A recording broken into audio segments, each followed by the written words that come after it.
I thought Donuts was living in the West Coast, but no, they are living in the East Coast, which means I gave them a time that was 3 hours behind, so they could not be here. Because that's exactly what happened. It is. I'm such a goober. I need to remember the time zone. But it's so hard on Telegram. You cannot send, the hammer time. Because the other guest that I had, I sent just like, a link with the time. And it was saying, yeah, exactly in the time zone when they needed to join. But for Donuts, I talked to Donuts in Telegram, so I could not do that. It's my fault. I'm so sorry. Thank you so much for accepting, KT, for being part of the Friday Folk Show number 5. So are these all questions technically for Donuts and not No. for me? No, I already had planned your questions for in 2 weeks, so they are your questions. They are not Donuts questions. Okay, cool. Yeah. Cool. So how I do it is that, but I know you, Katie, so that was easier for you because I didn't have to do any research. But I basically just like search for stuff, and I'm like, yeah, what is good to talk about? So here today we're gonna talk about art, conventions, being furry, being a streamer, a content creator, because that's what you do. That's the hobbies and the stuff. Yeah. So I'm gonna start how I start usually because, well, that's probably not because everyone probably know you already in the chat. So, oh my God, Monty, thank you so much for the raid. Oh my God, I missed so many stuff in the activity feed. Thank you so much, guys, for the bits, and thank you so much, Monty, for the raid. Hello, everyone. Welcome in the Friday Folk Show number 5 with KT Cutie Pie. Welcome, KT. Thank you so much again for accepting. Wow, Thank you so much amazing. again. Oh my God, I am so sad.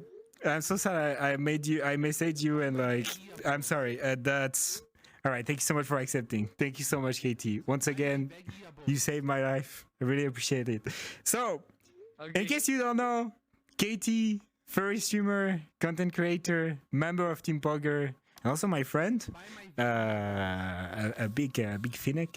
So we're gonna start. There is, I think, 3 parts in the questions. The first part is gonna be general, like the fandom and more general questions. The second part is gonna be more about the hobbies, the drawing and stuff like that. The third part is about conventions, and then it's back to normal general life stuff a bit to finish it in slowly and talk about stuff. If you have more stuff to say during the question, you can. If you want to talk about in depth more stuff, you can too. Like it's not just answer the question that are on the thing. It's like we talk a bit. And I've watched the show before. Yes, I know. yes, but I explained for everyone that might not know. Oh yeah, sorry. I mean, wow, thank you very much. That is very informative. I shall remember that. Yeah, thank you. So at the beginning, usually I have a question that was asked by the previous guest, but the question was for Donuts, so I don't have a question for you. No, but I'm gonna make one up. Okay. No, I'm gonna make one up. Okay. As I'm going to ask the question, Katie. I am going to be the one asking the question. Let me think. Let me think 1 second. So a lot of the questions were about the persona and stuff. So I'm gonna ask the same question that I asked to Dom last time. It was, Katie, if you could not choose a fox as your persona, what would it be? Dang, that's hard. Well, I mean, I've always had a fox, so of course, it would honestly have to be something that would still be fox-like. I feel like, if you want a really stretch answer, it would probably either be a wolf or it would be like some kind of it might be a bird or it might even be a lizard. To be honest. Yeah, bird or lizard. My first OC that I really made, it was a hawk. And it was because of Sonic Riders. Oh yeah. I made my own like bird OC, like Sonic style bird OC, and he was blue. and that was like my first one. So it would probably be a bird or something like that, or I always played like the Ixar. If anyone played EverQuest ever, I played EverQuest, and I always played the lizard race in that, and they were cool. Oh my God. Um, That's so nice. it might be a dragon. It could be a dragon. It probably be something like a Digimon, like because I made XVmon was also I made my own like XVmon kind of like Oh yeah, I see the OC Digimon. Yeah. as well from Digimon. Yeah, so like it would probably be like a Digimon. All right, all right, Probably, so. all right. So, bird, lizard, or dragon, or Digimon. That's cool. That's cool. Thing. Yeah. So you talked about Sonic. Is it because of Tails that you're a fox? Because that's definitely hate because of Tails. What? That's thanks to No, I Tails hate that I'm a I think- fox. I love him. I think Tails. Hate me now. Hate me now. I think Tails is annoying as a heck. What? I don't like Tails. I know a lot of people like Tails. People love. I love Tails. him. I want to snug him. I want him to be the edgy kid and be like, Tails is stupid. I was all about Jet, and I liked Shadow. You know. Yeah, and the Knuckles. edgy. Knuckles was my favorite. I love Knuckles Yeah, too. I like Knuckles. I love Knuckles. Knuckles. Was my favorite. Before they made him like a complete dumby, like he's just Yeah. like an idiot now with muscles. But he used to be pretty smart. Well, yeah, that's true. In the new series, I don't know if you watch them, but he's dumb. He's just a guy with muscles and really dumb, like you said. It's pretty sad. Yeah, I don't know why they did that. It's kind of weird. All right. So, thank you for answering the first question. We're gonna now actually answer the first question, which is like I said about more furry stuff in general, like the fandom and everything. So can you tell us about your journey as a furry from your early days in the furry fandom and where you are now? Oh boy. I mean, I've always liked the anther and furry stuff forever. I think everybody will always say that. Like, playing games and stuff like Yeah. Digimon, Sonic, playing anthro characters in games. Like if a video game had an anthro character in it, like no matter what game it was, if it was like Elder Scrolls game, or if it was EverQuest, an MMORPG, if it was World of Warcraft, or if it was like even in games like Quake or in F-Zero, where you could play as a not human character, I was always playing a not human character. So I think I've always been a furry, but just didn't know what it was. I think I got hit really hard when Sonic Riders came out. Obviously, I saw the intro for Sonic Riders. And it was an animated intro. It was super cool. The bird characters were super awesome, and it just made me want to start drawing those stuff. And then I did it more and more Digimon as well. Drawing my own Digimon, and I think like around what was it? When I went to college, I signed up on for Affinity, and I started doing more like just straight up anther stuff. When was it? And 10 years ago? I can't. No, not 10 years ago. I can't remember when it was. But like, it was. I told my roommate. I asked him to come into my room, and I was like, "Hey, I gotta tell you something." I was like, "I think I'm a furry," and he was just like. He's like, yeah? Me too. No, he was just like, yeah, so what? And I was like, what, really? He's like, yeah, it's not like a disease or something. Well, I guess some people might consider it a disease. He's like, that's true. It's not big. He's like, he didn't care at all. And I was like, oh, okay. Like, because the whole time I was like, I can't draw furry stuff. I can't make furry art. I went to art school. So I was like, I can't make furry art. I can't show people because people hate furries and furries are cringe and gross. And you'll never get a job if they find out if you're a furry and stuff like that. So I just kept it all hidden. And when I told my roommate, who was like my best friend, I was like, oh man, this is like some big deal. And he's like, yeah, I don't care. So it was like, oh, okay. It's not that big of a deal.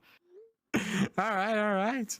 So, yeah, a lot of people actually they told me that it's because of Sonic, because I feel like Sonic is the first kind of anthropomorphic animals I mean, especially the generation that grew up in the 2000s, because we had a lot of Sonic games, and that was just the beginning with Tails, Sonic, and Knuckles, and all the characters, and then they added more characters.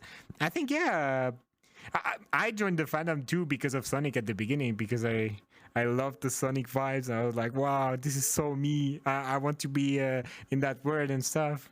All right. Yeah. Yeah, I would say for me it was Digimon first and then Digimon, Sonic, all right. but yeah. So And that's where the goggles thing sort of that. This is from Sonic Digimon. because all the characters, the main characters in all the Digimon series wear goggles, and all the characters in Sonic Riders also wear goggles. And I just really like them. All right. That's a nice little detail. I didn't knew that was from Digimon and Sonic Rider. Damn.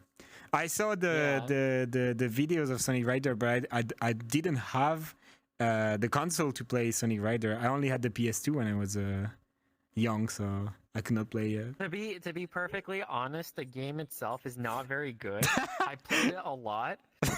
See, the biggest problem with Sonic Riders is that you can drift in the game, right? Like, so you can drift and stuff like that. Yeah. But they put the same button to drift is also the same button to brake. So if you don't turn the control stick the right way, you just stop. Yeah.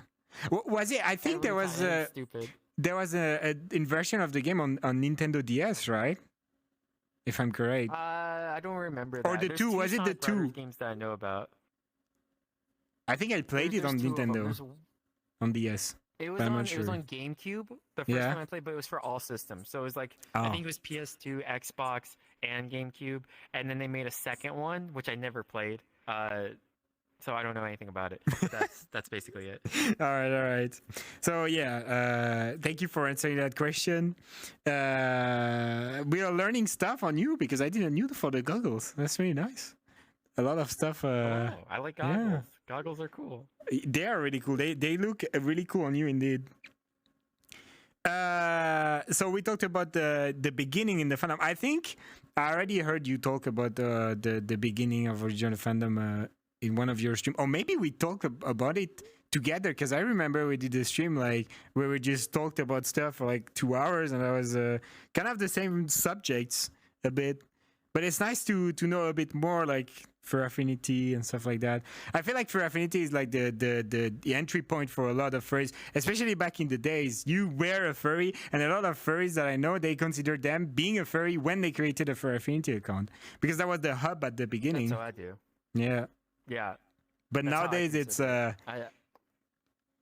not as much popular, I would say, because the UI, because it has the forum vibe that is a bit old, and I think it's skipping a lot of people away from using it because it's too difficult to kind of get the hang of it when you don't know, because you have like the notes, then the favorite, then the shout, then the message. Really? Yeah. I mean, maybe it's because I've been using it for a while, but it feels basic. Like, it feels the opposite. It feels like super basic. I don't know. Just the fact that you need to literally search for like 20 minutes to change your bio or your name or something like that. That's yeah. Well, I mean, the site is laid out terribly. Yes. It's not laid out very well. It's awful. Yeah. But I mean, aside from actually just using it, it seems pretty straightforward. Yeah. You just post an image and then people, they see it on the main page, and then they like it, they follow you and whatnot. Yeah, for Affinity, it's what it's like cheesy art, right? Do you remember cheesy art? Cheesy art used to be like I've been on Ink Bunny too, it was like exactly but not the Cheese same. Bunny. Cheesy Art. I've never been on Cheesy Art. Deviant Art too. Cheesy art. Yeah, DeviantArt as well. DeviantArt used to be the exact same, and then they overhauled it, and it's kind of gross now. But now it's too much. I don't know. It's a bit too much now. DeviantArt is like too much stuff at your face directly. It feels too. They try to make it super modern, but it feels at the same time old and modern and not really usable. It's not really easy to navigate through the menu and stuff. It's weird. DeviantArt is weird. And then now everyone just uses Twitter. So it's like, okay, whatever. But pretty soon everyone is going to leave Twitter again, because it's going to be even fucked up. because you will be up. You will need to here's the pay. thing about all of these websites. Here's the thing about all these websites, right? Everyone's always like, "Okay, we're gonna leave now. We're never coming back." They do that with Fur Affinity, like every year. Everyone's like, "Okay, Yeah. we're never leaving this trash site," and then someone will make like a new site, like Weasel or something like that, and then nobody will use it, and then everyone will come back over to Fur Affinity, and they'll, "Oh, this site is so bad. I can't wait to not use it anymore." And then they go off, find something else, and then they come right back, and then it's like, okay. Who knows? Maybe this time, every time might be the time. I don't know. You never know. It will need all the people to move at the same time. Here's what'll need to happen. If Twitter ever decides to not allow NSFW, that's gonna be. That'll be. Yeah, that will lead people out. People decide to move. They'll get the Tumblr treatment. You know just what like. I mean? What was it? Tumblr. That's what happened to Tumblr. Yeah, it was Tumblr. They reloaded it. Treatment. They reloaded, right? Or is it still not allowed? I don't know. I haven't been back. Like I never used it before, but when they did that, I was like, yeah, I'm sure as heck not going there. Yeah. Oh my god. Yeah. Maybe if they remove the NSFW, it's fucked. Twitter will be fucked. But maybe we'll see in the future how it goes. It gets more fucked up every week, so we don't know. All right, the second question is more about streaming, content creation. How Seriously, did you? This is so small. What does this mean? You have to be like so tiny to be able to read this. Listen, Gay, it is the first iteration of the word. Camera. Where's the camera? Where's the camera? Look how small this text is. You can't read this right now. Can you zoom on this? You can't even read. What is this? Like, this is the size of my hand paw, right? Look at this. Look at the words in here. They're so small. It's also, it's not synced. I forgot to put the sync script on it, so you're moving nothing for me. But that's another, that's another subject. Yeah, it's a bit small, but I guess you can read. The goal is to read it. You cannot read it. Can you not? Like right here. I'm sorry, Katie. It will be better next time. It's just some try. I have done it in fursuit a few times, and I know how to do it correctly. But this is the first time I do something like that in VR, so it's normal that there is some. No, it's great. It's great. I'm giving you a hard time because it's funny. I like know. the sticker on the back. But it's nice. Continue doing that.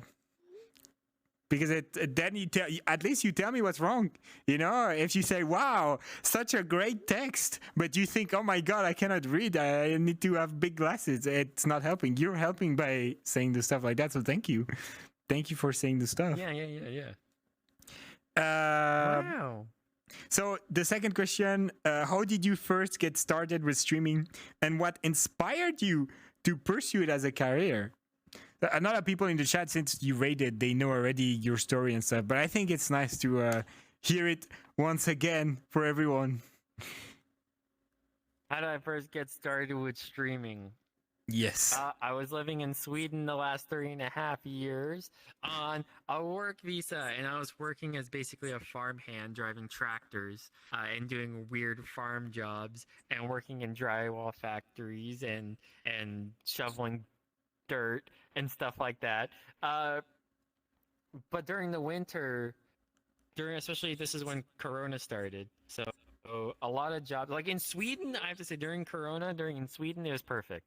Like nothing locked down, everything was great, like everything was functioning as normal. Yeah. So for us, there wasn't really that much that changed. What changed was other countries shutting down, which meant that like things dealing with imports and exports and stuff like made jobs a lot harder because there's just less stuff coming in, less stuff being sent out, you know. And during the winter, I had a significant amount less work and more free time.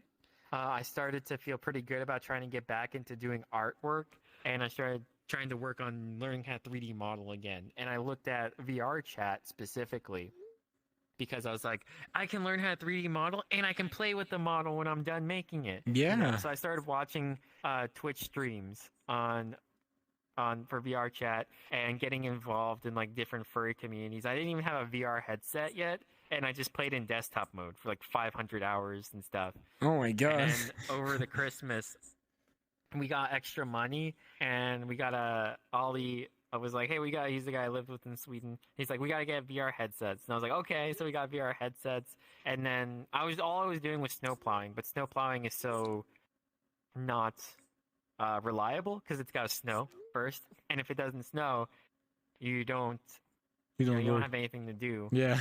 Yeah, you don't work. So I was like, well, I guess streaming looks like fun, Yeah. and I want to do more stuff with the avatar and everything.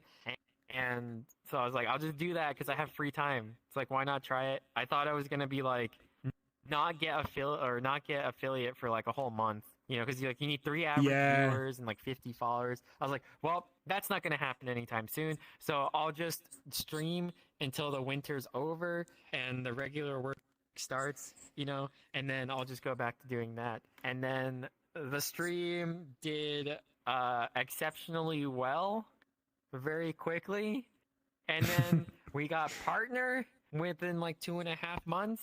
Yeah. And Congrats. it was, totally unexpected and fast, and things kept happening fast, and people were skeptical and mad about why it was happening. Oh yeah, I 'Cause remember. nobody. I absolutely I nobody. remember.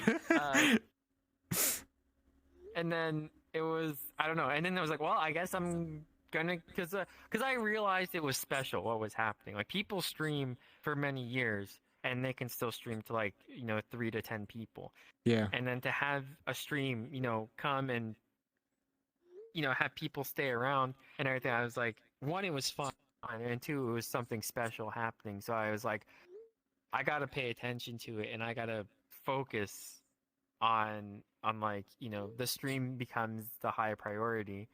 And it was basically that. That's like kind of what happened. It wasn't supposed to be a thing. I still don't kind of consider it a career. I'm just kind of doing it because it's fun.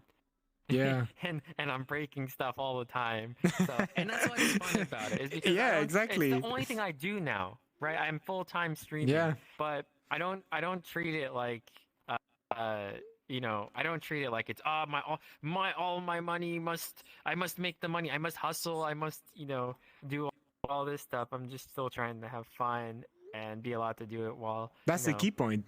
While streaming. Yeah, it's Streaming is that's having pretty fun much at the why. beginning. Yeah. To everyone Yeah, that I was really lucky. yeah.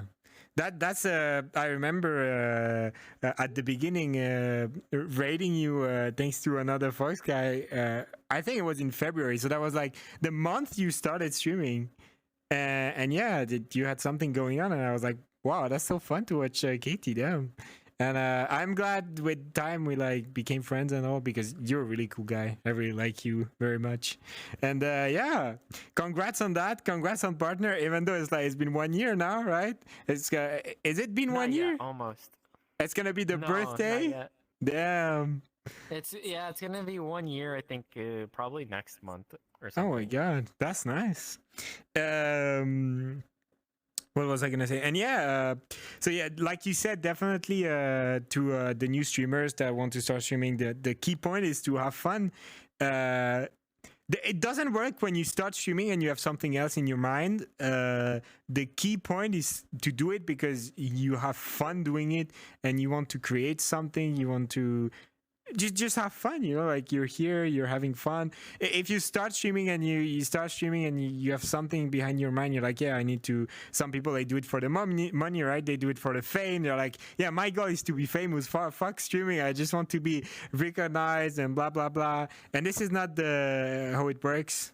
I think really having fun is the key point for people having fun in the chat, enjoying, and then just creating a community all together and vibing together. And that's exactly what you did, Yeah, Katie. yeah. No, I hope. Yeah, that's what I'm Yeah. trying to do. Yeah. And breaking stuff I is the wanna fun do, so- part. I am breaking stuff all the time. that's- You're breaking stuff all the time. The professional breakers in fight, Streamers That's the break. good thing. That's kind of like the good thing, and almost like a mental not like a shield or whatever, where it's like, you know, because if I was all about it, where it was like it had to be like a professional production every time, or like it had Yeah. to be like somewhat professional, and I focused on like, you know, oh, you know, everything must be on schedule. I have to have everything planned out all the time. I need to like do this and do that and have this happening. Yeah. It's like I would probably be so stressed out, Yeah. like Burnout and all the everything. time, and Mm. yeah, and be really tired and like.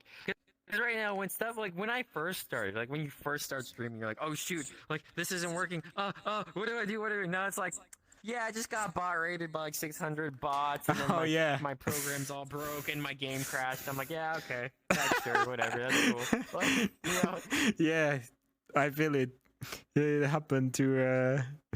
That's a fun part. I mean, it can be frustrating sometimes because you try your best to make something that is gonna go from A to B without any crash or anything. When it happens and it's something easily fixable, it's fun.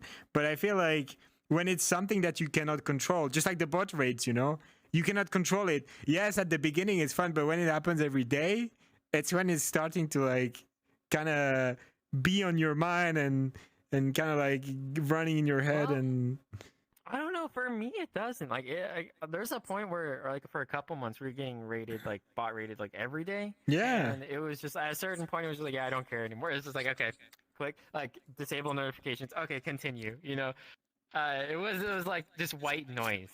Yeah. It was happening so often. So now, whenever it happens, like, oh, bot rate. Okay, boop. Okay, oh, so blah blah blah blah blah. Yeah, you yeah, know? That's basically it. Just kind of, it's just like a little boop, like speed bump or something. Wow. The bot rate, but thankfully bot rate now is something that is not happening a lot because yeah, probably like not telling names or anything, but the guy or the people that supposedly made all of this were found and they don't do it anymore, which is kind of making the furry Twitch sphere a bit better for, especially so okay, for the streamers that were already streaming, and you know, at some point when you get rated every day, just like you said, you know, it goes over you, you don't care, exactly like me, like you just deactivate the notification and you don't care and that's it. But for like the small streamers, especially for them, they probably didn't knew and they get rated by like thousands of people are like, what the fuck is happening? How do I remove them? What's gonna happen? I don't want to be banned, you know, like Yeah. this is that kind of stress that the people that Yeah, were okay, botting so were I looking think- for.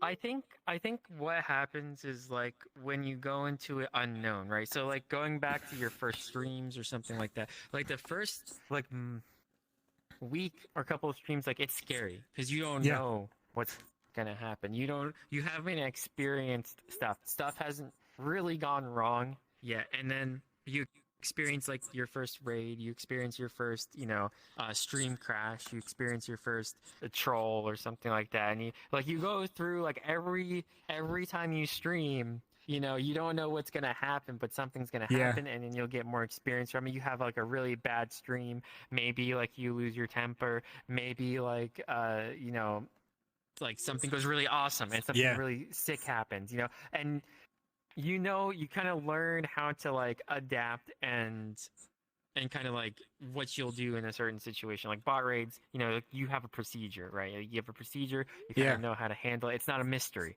Like usually that's what it is. The anticipation of stuff or like things that are unknown are typically tend to be scarier than the actual like reality of That what is true. happens. Like getting bot raids, like not really anything that bad. Like you turn off notifications and then you Yeah, remove true. all those bot followers with like commander root or something, and it's like not a big deal. But for some people who don't know that stuff, who haven't experienced that stuff, or don't even know that it's a possibility or what happens, you know, there's like, oh my god, Yeah, exactly. You know?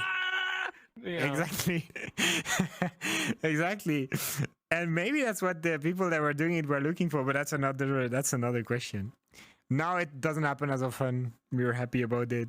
it's a better Not place. for now. I mean, it can always happen. For now, again. yeah, that's true. It's You're like, right. I'm not. You're right. You're right. Whatever happens, happens. We believe it, but not 100%. We're happy when it lasts. That's the thing. I remain a healthy bit of skeptical. You know, like, Yeah, you're right. You're right. But like you say, yeah, when it happens, it happens. We have the procedure and stuff, and gonna eat those. On to the third question. Thank you so much, Katie, for answering the question about your history into streaming and content creation. Yeah, Dabs. Now the third question is that you are a member of the amazing streaming team Poggers, right? Some might say you're also the creator of Poggers, which is true. You're the creators of Poggers, which is a group of other streamers and furry content creators. Well, it's a stream team, so everyone is streamers, but they also a lot of people they do other stuff than just streaming. How did you become? What was the idea behind Poggers? How did you become part of the team, and how did it impacted your stream and the content creation that you do, KT? Wow. Well. So I think Poggers on Twitch, you can have stream teams. You might see them underneath the stream, right next to the streamer's name. It'll say something, you know. Poggers. Right there. It's yeah. If you click on it, you'll see other people in the team as well. The team, you can do that when you become a partner. So one of the perks of becoming a partner is you can create teams. I think you can only create 2, and then that's it. Like you can't create any more. So. But you can join a lot. I noticed. You can join as many as you want. You can be in an infinite amount of teams. You can be in all of them. Create yeah, you could be in every team on Twitch if you really want to. I think one of the things about the team was just to kind of have it as like, you know, a group of friends and similar like-minded people kind of being able to like get together, like, you know, sort of work with each other, help each other out, especially because we're all new, right? Like I knew that like in what, 3 or 4 months into streaming, you know, so I don't really know exactly what I'm doing. I don't think a lot of us knew what we were doing, and we were just kind of like, just to kind of have this cool thing to have and be able to like, you know, feel like we're I guess, you know, together in a different way. And I think we looked at some other teams too, which are teams that kind of let every single person into the team, and the team doesn't really mean anything. It's just kind of there. And we were hoping to like do it so it's like we get an actual team and we actually can do stuff together. Like if you need somebody exactly like today. Know,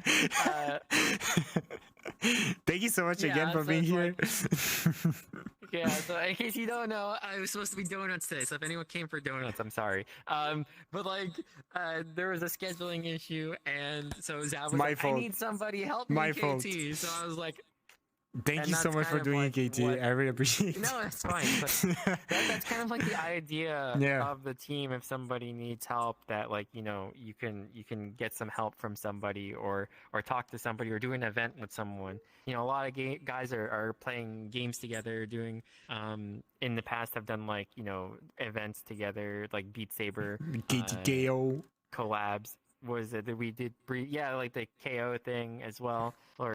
It's like we got a couple. We played Overwatch too, and everyone's kind of. We played Overwatch. Yeah, we had an Overwatch game as well. We haven't done as much as I'd like to. I'd like to expand it into like, you know, other stuff like YouTube or whatever. But there's like so much to do with just so much work. Your own stream. Exactly. That it's like it's really hard to like also have to project manage like 13 other people as well. So it makes it a little bit more difficult, but. You know, it's still cool to have it around. We are here as a team, and it's really cool to have people that vibe with each other. Well, the goal here in the Friday Fox show might be to just interview everyone from Poggers at some point. You know, that could be a nice goal. Starting with you, but who knows who is going to be the next one from Poggers? That's an idea to think about. But yeah. Yeah, or maybe something else, like another show, like we do some Poggers, like we are like 5 or 6 of the team, or just do like a talking evening with a lot of people? Just like, you know, like you're around the table and you just bring some subject of conversation. We all talk about it. But VR chat is a bit weird because of the ping. So when someone starts talking and another one starts talking, then you kind of like stop and then you're like, oh, sorry, go on. With the ping, that's a bit hard. But, you know, we can still do it. We can still do it. And yeah, Poggers, really nice team. Everyone in the team is really nice. You should definitely check next to my name, because I am in the team Poggers. All the streamers that are amazing people. If you like Katie's stream, if you like my stream, you're probably like their stream too, because we vibe with them. So obviously they are fun. Rogi saying I'll be done for an interview, not sure what I'll talk about though.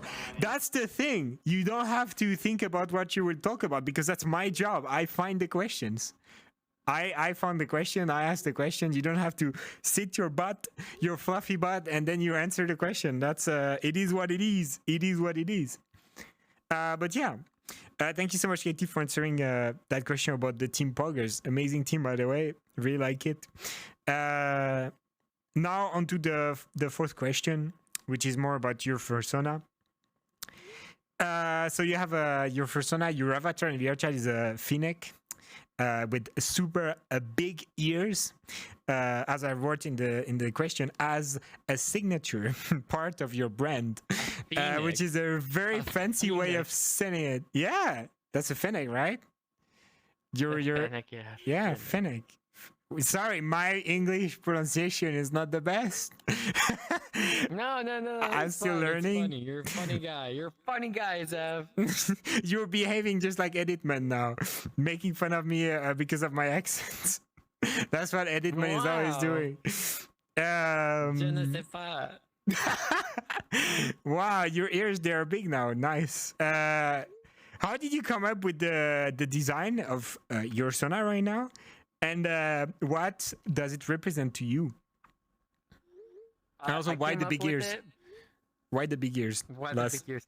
I came up with it because that was just a natural progression. It was originally a Sonic OC, which was red and had like yellow goggles, and then I just made it natural colors. That's all I did. I took that Fox OC, made it not Sonic, and I made it just a normal Fox color, and it was the Fennec colors, just because I liked aesthetically how it looked. I liked the bigger ears. I liked the desert sand color, and also because I just moved to Las Vegas at the time, so I was kind of vibing with the desert theme. The sand. Yeah, and blue and orange is my favorite color combination. It looks really so nice. Black and white. Yeah. So blue, orange, black and white complementaries. You know, so and I really like that kind of neutral palette, and that's basically how it was designed. And mostly it's for aesthetic reasons, but the big ears thing came about because of streaming, where people kept making fun of how big my ears were. They're even bigger now. Yeah, people kept making fun of it, and then it's just kind of what happened. And then what was it? As far as it representing me, I don't know. Sometimes I scree, but most of the time I just like how it looks. That's basically it. You like big ears? I like big ears. I like big beans too. But I mean, that's you know. Yeah. You said when seeing my ref sheet that like I didn't have big ears, and then it was not good. But actually, when I commissioned my first sheet, I asked for big ears, and they forgot to make me big ears. But I asked for you're dead. I asked for like super big ears compared to normal fox, but they forgot, I guess, because I mean, they said they did it, but then I compared my fursuit head to another fox, and he definitely got bigger than mine. So I was a bit sad. I was crying. Oh, jealous a little bit, Zach. Yeah, he got bigger. Jealous of those big ears. Yeah, he got bigger than me, so I was a bit jealous. Not gonna lie, I wanted big ears too. What? So you also have other personas. Can you talk about them and what do they represent to you? Your other characters. I mean, not personas, but characters, I guess. I have two other characters. They're not personas. They're just two shark characters. They're just cool. That's it. There's nothing really else about it. They're just cool. That's really cool. The shark always has been a really cool species. They look super nice. I think it's part of Yeah, basically. yeah. It's the magic of like the furry anthropomorphic animal where you can see like an orca or like a shark just walking around and well they got even bigger now. Walking around just Boy, vibing and being cool. That's really nice. people complain about it all the time. It's like, why does your shark have ears? Sharks don't have ears. And it's like, yes, they also don't have arms and legs, but nobody seems to care Yeah. about that. They complain about the ears, but they don't complain about the arm and the legs. Oh my Yeah, god. I don't know. It's whatever. Oh my god. They discovered that they can still have an interaction with you by going to your chat, which is what everyone is doing right now. Because wow, there is something going on with your ears now. I think they're gonna touch the ceiling at some point. There is no ceiling; it's the space. This we cannot even see your face. Your face is covered by your big ears. No? It's okay. Oh, you're double now. It's okay. I can still see your eyes. They're massive. That is massive. And it's also your birthday because you have like a little birthday hat. That's so cute. I have very normal eyes, normal size ears. Thank you. Yeah. Let's say that. So KT, you're a streamer. You created the Team Poggers, but also something that you are is a very talented furry artist. Can you tell us about how you started with drawing and what it means to you? Oh boy. Oh boy. Yeah, I told you the questions. I know. I know you, so I knew what to ask. Yeah, well, I drew forever. Everyone draws like since they're a kid, you know. Everybody does that. Everybody, not just like I just didn't stop. You know, I used to draw comics in class, like based off of web comics, because that was like the only real Yeah. form of medium I consumed. Like I would look at web comics and then I would like imitate the panels and draw them, or draw Pokemon or something like that, you know, from the cards or like the books. And I think like I would do that in class. I'd make comics for other classmates and stuff, and I would put us into the comic. And I think a couple of times like a teacher found them and like would tell me like, you know, put them in the trash, you know, and he would like I'd have to wait and like put them in the trash so he could see me putting them in the trash. But then like before class, you know, I'd reach in the trash can and take them with me anyway. I think in the 9th grade in high school, that's when it really kind of changed a lot. I used to have like a school agenda, a plan book that you get from the school that you write all your homework in and what you do. I used to draw my Digimon OC in there. You know, like I would draw my own Digimon OC, and he looked like Xvmon but with guns, basically. And with guns. yeah, Yeah, like that's Xvmon, cool. but with guns. So it was like I really liked it, but I left it on my desk, you know, to like to go to the bathroom, because I went to go to the bathroom. I got up to go to the bathroom in the middle of class, and while I was gone, one of my classmates had taken the drawings. agenda, Oh, and the he crossed agenda. out all of my drawings. Like he crossed them all out, and he wrote "fuck you, faggot" like on like all the pages. Oh my and god. stuff like that. And yeah, and I was so crushed when I came back and saw it that I quit drawing. Like I stopped drawing for like I think 2.5 years. Oh no. After that, yeah, I completely quit. Like I was like I'm done. You know, and then I just did, instead of doing art, I did music. So I did band and everything. I hated it. I didn't really like it, but I did it for like 7 years. And I think in junior year of high school, like the second half, I had to take something that wasn't a music related class because I'd taken too many music classes. So I had to have a different arts class. So I was like, I'll take drawing because I heard that you can sleep in there and it's really easy. So What? I went to drawing. To do the yeah, sleepies? that's why I took drawing. Yeah, so I could sleep. and then during that class, like I kind of remembered that I actually liked to draw, and that's what I decided to do. And I just kept drawing. Sonic Riders, was there at the time, and I just drew Sonic characters and got really back into it. So like Sonic was like the second wind, basically, and then uh, it went. But sorry, the ears like too distracting. I have to do like that to see. I mean, they are in the cameras now, so I guess you're clipping. Now we don't see them anymore because the camera is inside the ears. But no, it's all right if you want to keep like that. It's your choice. It's No, you. it's You not like me. you It's like big someone in the ears. chat doing it. I should probably turn off the Kiwi. But no, it was interesting. It was like I got I decided to like go to college for it, and like I put all of my hopes and dreams because I had a really not great home living situation.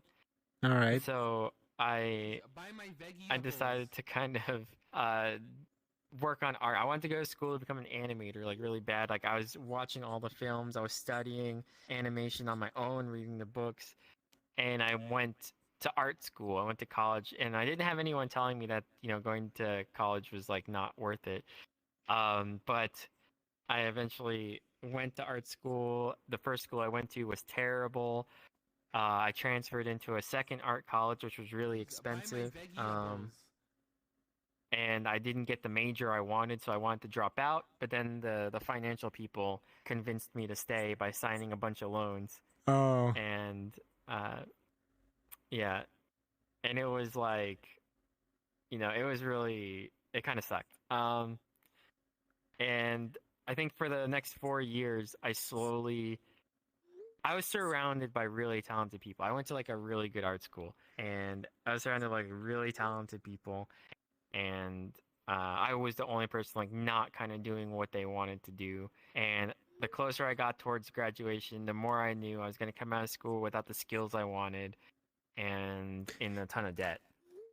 And that's basically what happened. I became so stressed out. And once graduation hit, it was like I fell into like the biggest, heaviest depression Oh.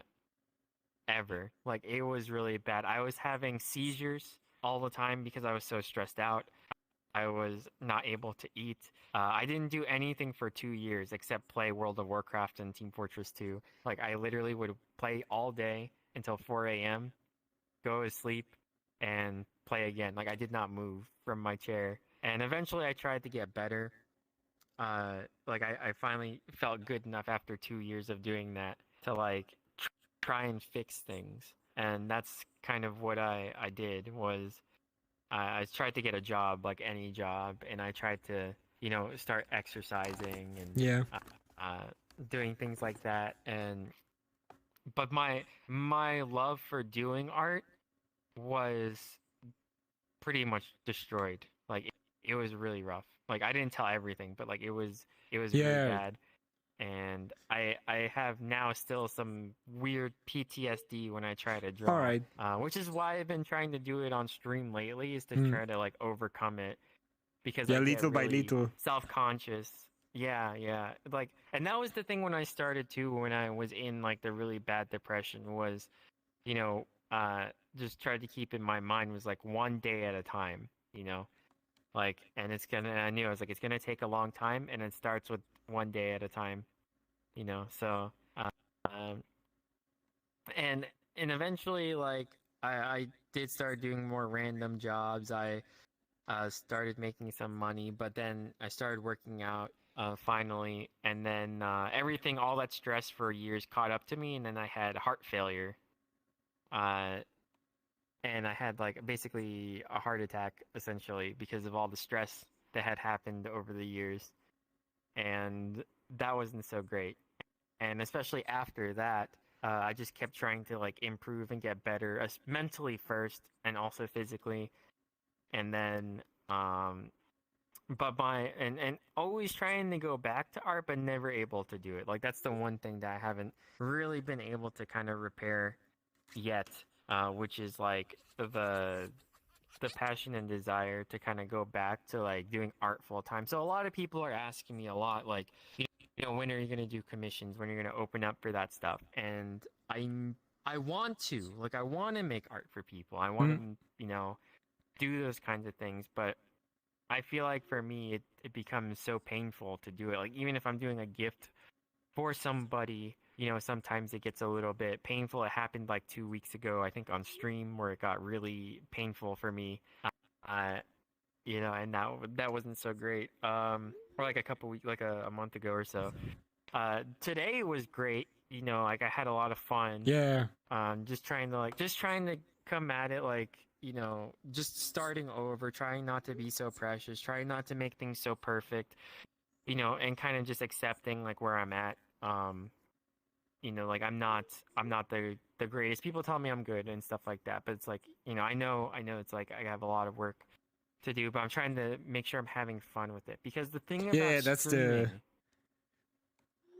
was it taught me like, you know, the way I stream is the way I want to feel when I'm making art. When I stream, I feel happy and I feel good and I feel comfortable and it feels natural.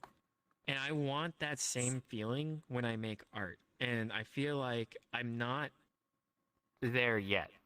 And I feel like if I was the way I was making art, if I was that same way as going into trying to stream, like that's why I think about this, you know, it's like if I treated art you know, streaming it the way I treated art, like I would probably not last very long. You know, and I had to like backtrack and think yeah. about what the heck art means for me. Because when you do it at the beginning, you do it for fun. You do it because you want to see cool stuff. You want to draw Digimon with guns. You want to do Yeah, stuff yeah, like yeah, that, yeah. you know? And then all these other factors come into it and kind of crush you know, where they tell you you shouldn't be liking that kind of art. You should do it like this. You know, this is bad form. You should do blah blah blah blah blah. Same thing happens with streaming where someone tells you, well, you should do your stream like this and you can't do this. And if you try and play this kind of game, it's gonna suck. And if you whatever. You're Um 100% right on that, yeah. Yeah, it's like it's not fun when you get into that stuff. Some people they thrive in that, you know, like that's what they're for. Some people go to school for like, you know, human resource management people, Yeah. project leads and stuff like that. They go to college, they plan for it. That's like their thing. And some people, you know, they really run their stream like that hustle and bustle, like grind Yeah, culture on to get exactly, that exactly, bread yeah. kind of thing, you know, always producing, you know, and that's what they like, you know. And for me, I had to determine for myself what I want out of streaming, what I want out of art, and that's something that no one can tell you about, you know, and you have to kind of figure it out on your own. And unfortunately, for art, you know, I didn't listen to myself like at all. I always trusted other people would have their best interest in mind, like my best interest in mind when they tell me things. But a lot of times they don't. And I never, you know, it's like when you know you have the right answer and you're too afraid to say it, Yeah, yeah, yeah. and you know, it's like it's kind of that kind of thing. I knew exactly what I wanted when I went to college. You know, I knew what I wanted to do. I knew I wanted to do animation. I knew I wanted to do 3D. You know, and I didn't get to do it, and I didn't fight for it. I just took it. You know, I just listened to everybody else. Everyone was like, you know, oh, just get the degree. You know, just get the degree. You can do whatever you want afterwards. Oh, you know, maybe you'll really like doing painting and drawing and illustration. Like, you know, maybe you'll find out that you really like it. And it's like I knew what I wanted, and I didn't listen to myself, and I suffered for many years because of it. And it was the worst decision. And when I hear people nowadays who say like, you know, oh, I didn't go to college, I'm like, you lucky, you know, like dang. It would have saved me like so much heartache. But that's just kind of how it goes. My relationship with art is complicated. I wanted to get better, and that's the whole reason. One of the reasons which spurred me into even looking at VR chat in the first place. So I hope that wasn't like too deep or anything No, like no, that. But it was like, dang. I hope I didn't force you to say those kind of stuff because that's a lot. I hope you didn't feel forced to say it, all of this because I asked you the question and I did not like bring back some bad memories because that was not the goal at all of the question. No, But see, I think it's important. Like if I'm responding to stuff, it's because I want to respond All right, to all it. Like right. that's what I'm trying to pay attention to more nowadays, which is like I want to make sure that I'm doing things because I want to do it. You know, like it's the same reason why when I started streaming and people are like, why don't you ever do subathons or things like that? Yeah. And it's because I think about it and I'm like, oh, I don't really want to do that. You know, and it's like, and I try to kind of stick to that, and I think that's kind of important. For some people, it's like, oh yeah, you know, you gotta make sure you do, you know, your subathons, and you gotta make sure to post on TikTok every week, and you gotta make sure to do that. And I was like, I don't want to do that stuff. Like that's not what I'm about. That's good business, I think, for people who are really into that, right? Yeah. It's good business. But like I am, and some people really enjoy it. Like they love making TikToks and they love, you know, that kind of stuff, and that's for them, you know. And I have to pay attention to what's good for me because that's Mm. another thing that'll stop people from doing and having like success at anything or like enjoying what they're doing, which is like the biggest problem, like a bigger pandemic before Corona came around, right? It was like just people being miserable all the time and continuing to be miserable all the time in everything. Is to kind of try and do things like because you want to do them or say things or really figure out like who the heck you are, you know, and uh not kind of pandering or trying to appease people all the time, make people happy, you know. Like it's I like making people happy. You like making people happy. It feels good to make Yeah. other people happy, right? It feels good. But sometimes people take it too far where they don't take care of themselves. That's a Yeah, self-care thing, exactly. That's right? what I Like was people gonna don't take say. care. They do it, but they Yeah, don't look at yeah. them first. I mean, they don't look at their like mental health. They don't look at what they can do if they are in burnout or other stuff, and they just overdo it, and then they break down because we're Then they just burn out. Yeah, yeah. they burn out and they crash and stuff, and it's not Mm. good. And I'm not perfect at it. I mean, I still have problems with self-care and trying to like do so many things at one time and trying to be everywhere, and you know, it's pretty tricky. But like, you know, it's a thing trying to work on as best I can and slowly. Sorry for this is a long answer to this question. No, no, but it's definitely motivating what you said at the end, because that's for some people, you know, like the thing where you sometimes know what you do, but when you hear it from someone else, it has more value than thinking it yourself. This is exactly what you did here, because like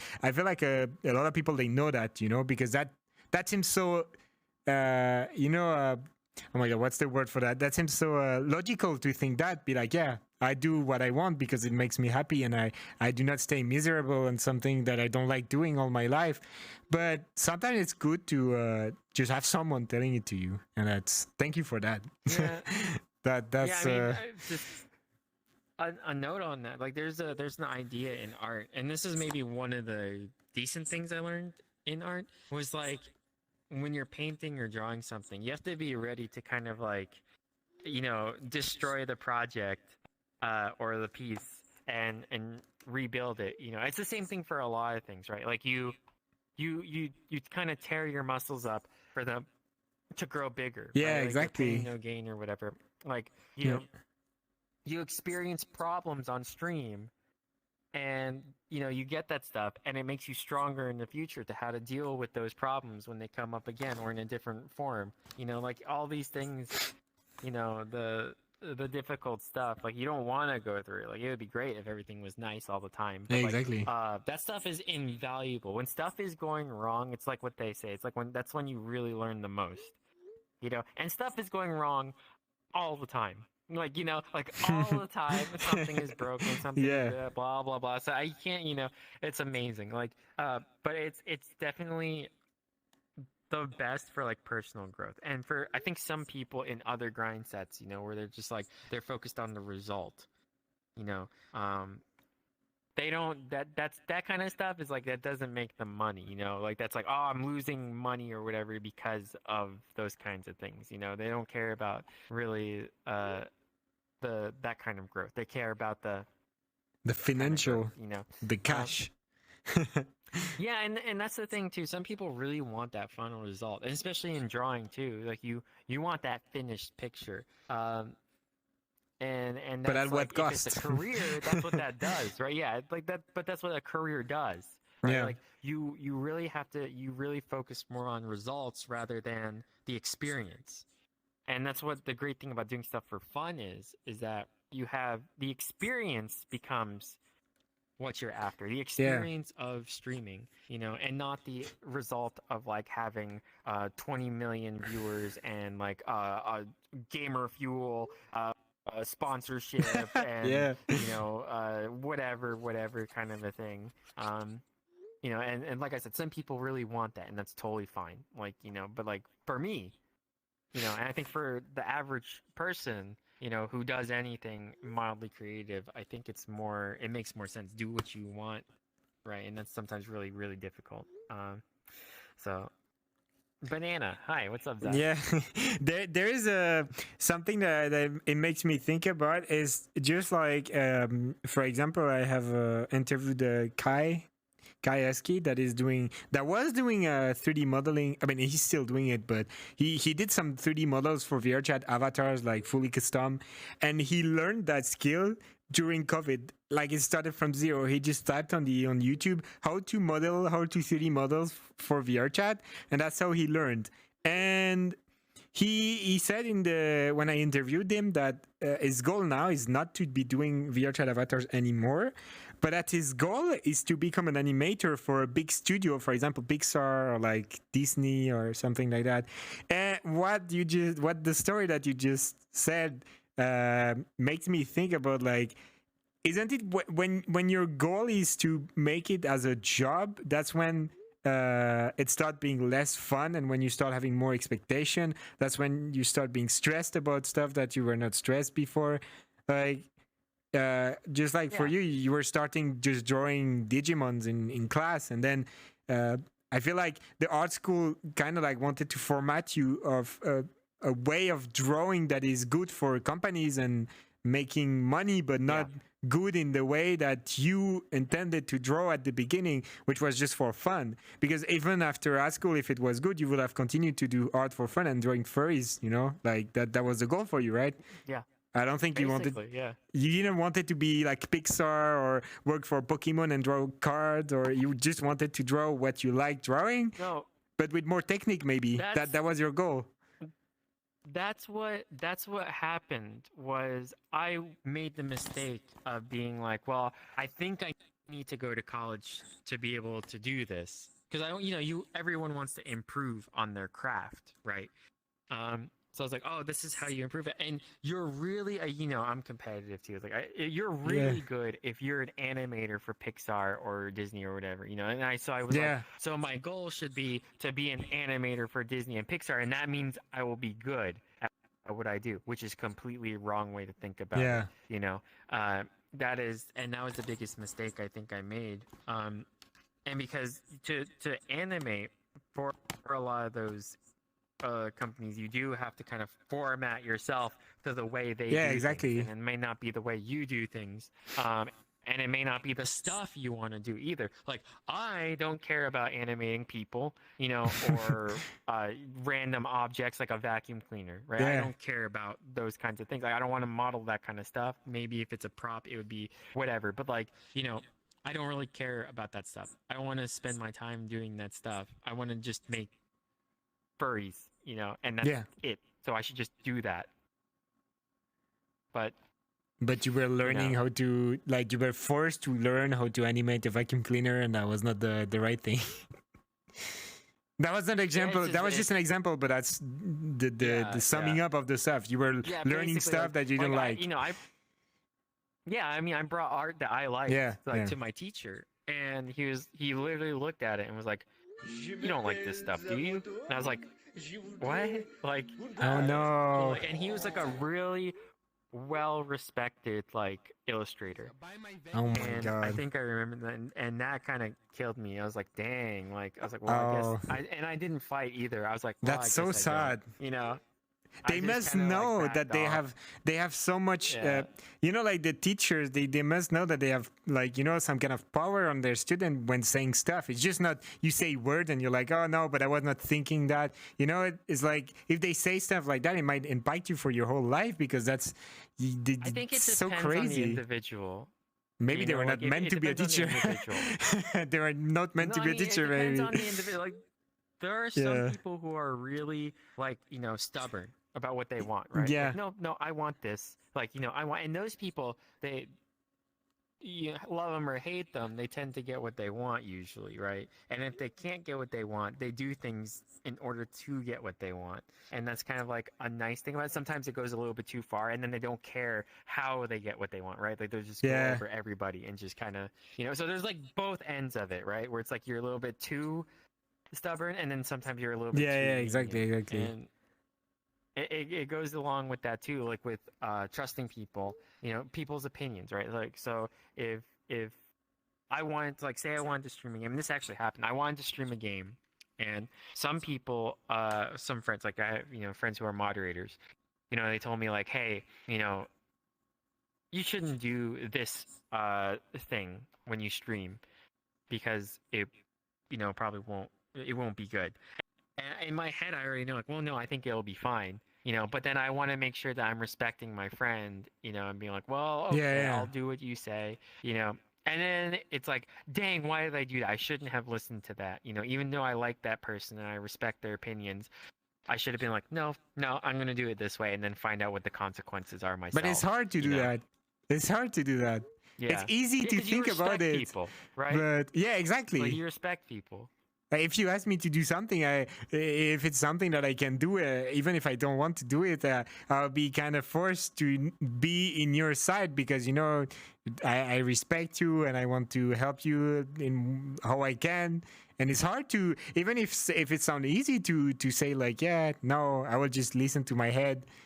I think it's exactly that kind of stuff that it's harder to say no when it's something said directly to you, when it's something that you hear from, you know, like, so someone talks to someone and then they come to you and they're like, yeah, they said this about your stream. Then you're more, since it doesn't affect you directly, you're gonna say no more easily. But if it's something directly talking to you, it's harder to say no. Or you're gonna say no, but you're gonna take, like, curvy roads to say no. You're like, yeah, but I think, and you're gonna start to argument with the people, because you don't want to make them feel like you don't like them, or their opinion has no value, or whatever.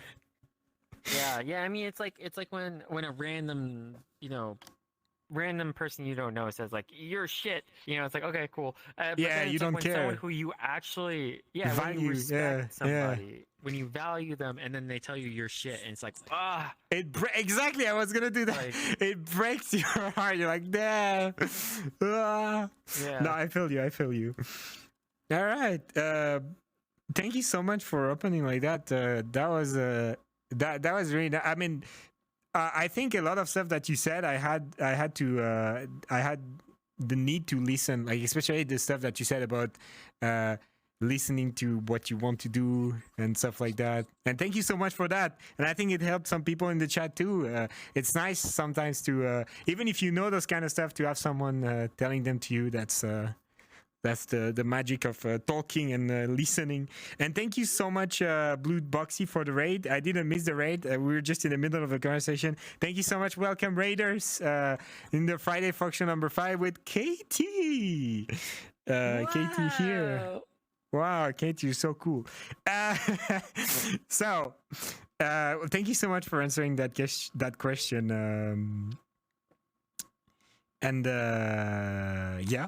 Banana, I'm gonna do like you. I'm gonna say random fruits when I don't know what to say. Apple. So the next question, even though I don't like bananas, I'm gonna say banana. So the next question. I think we talked about art a lot, so we're gonna actually kind of go around the next question because it's about art again. We're gonna go directly to the next one after that, question number 8. which is what are some of the biggest challenges you faced as a content creator, and how have you overcome them? As a content creator, I mean as a streamer, because you do a lot of stuff with your stream.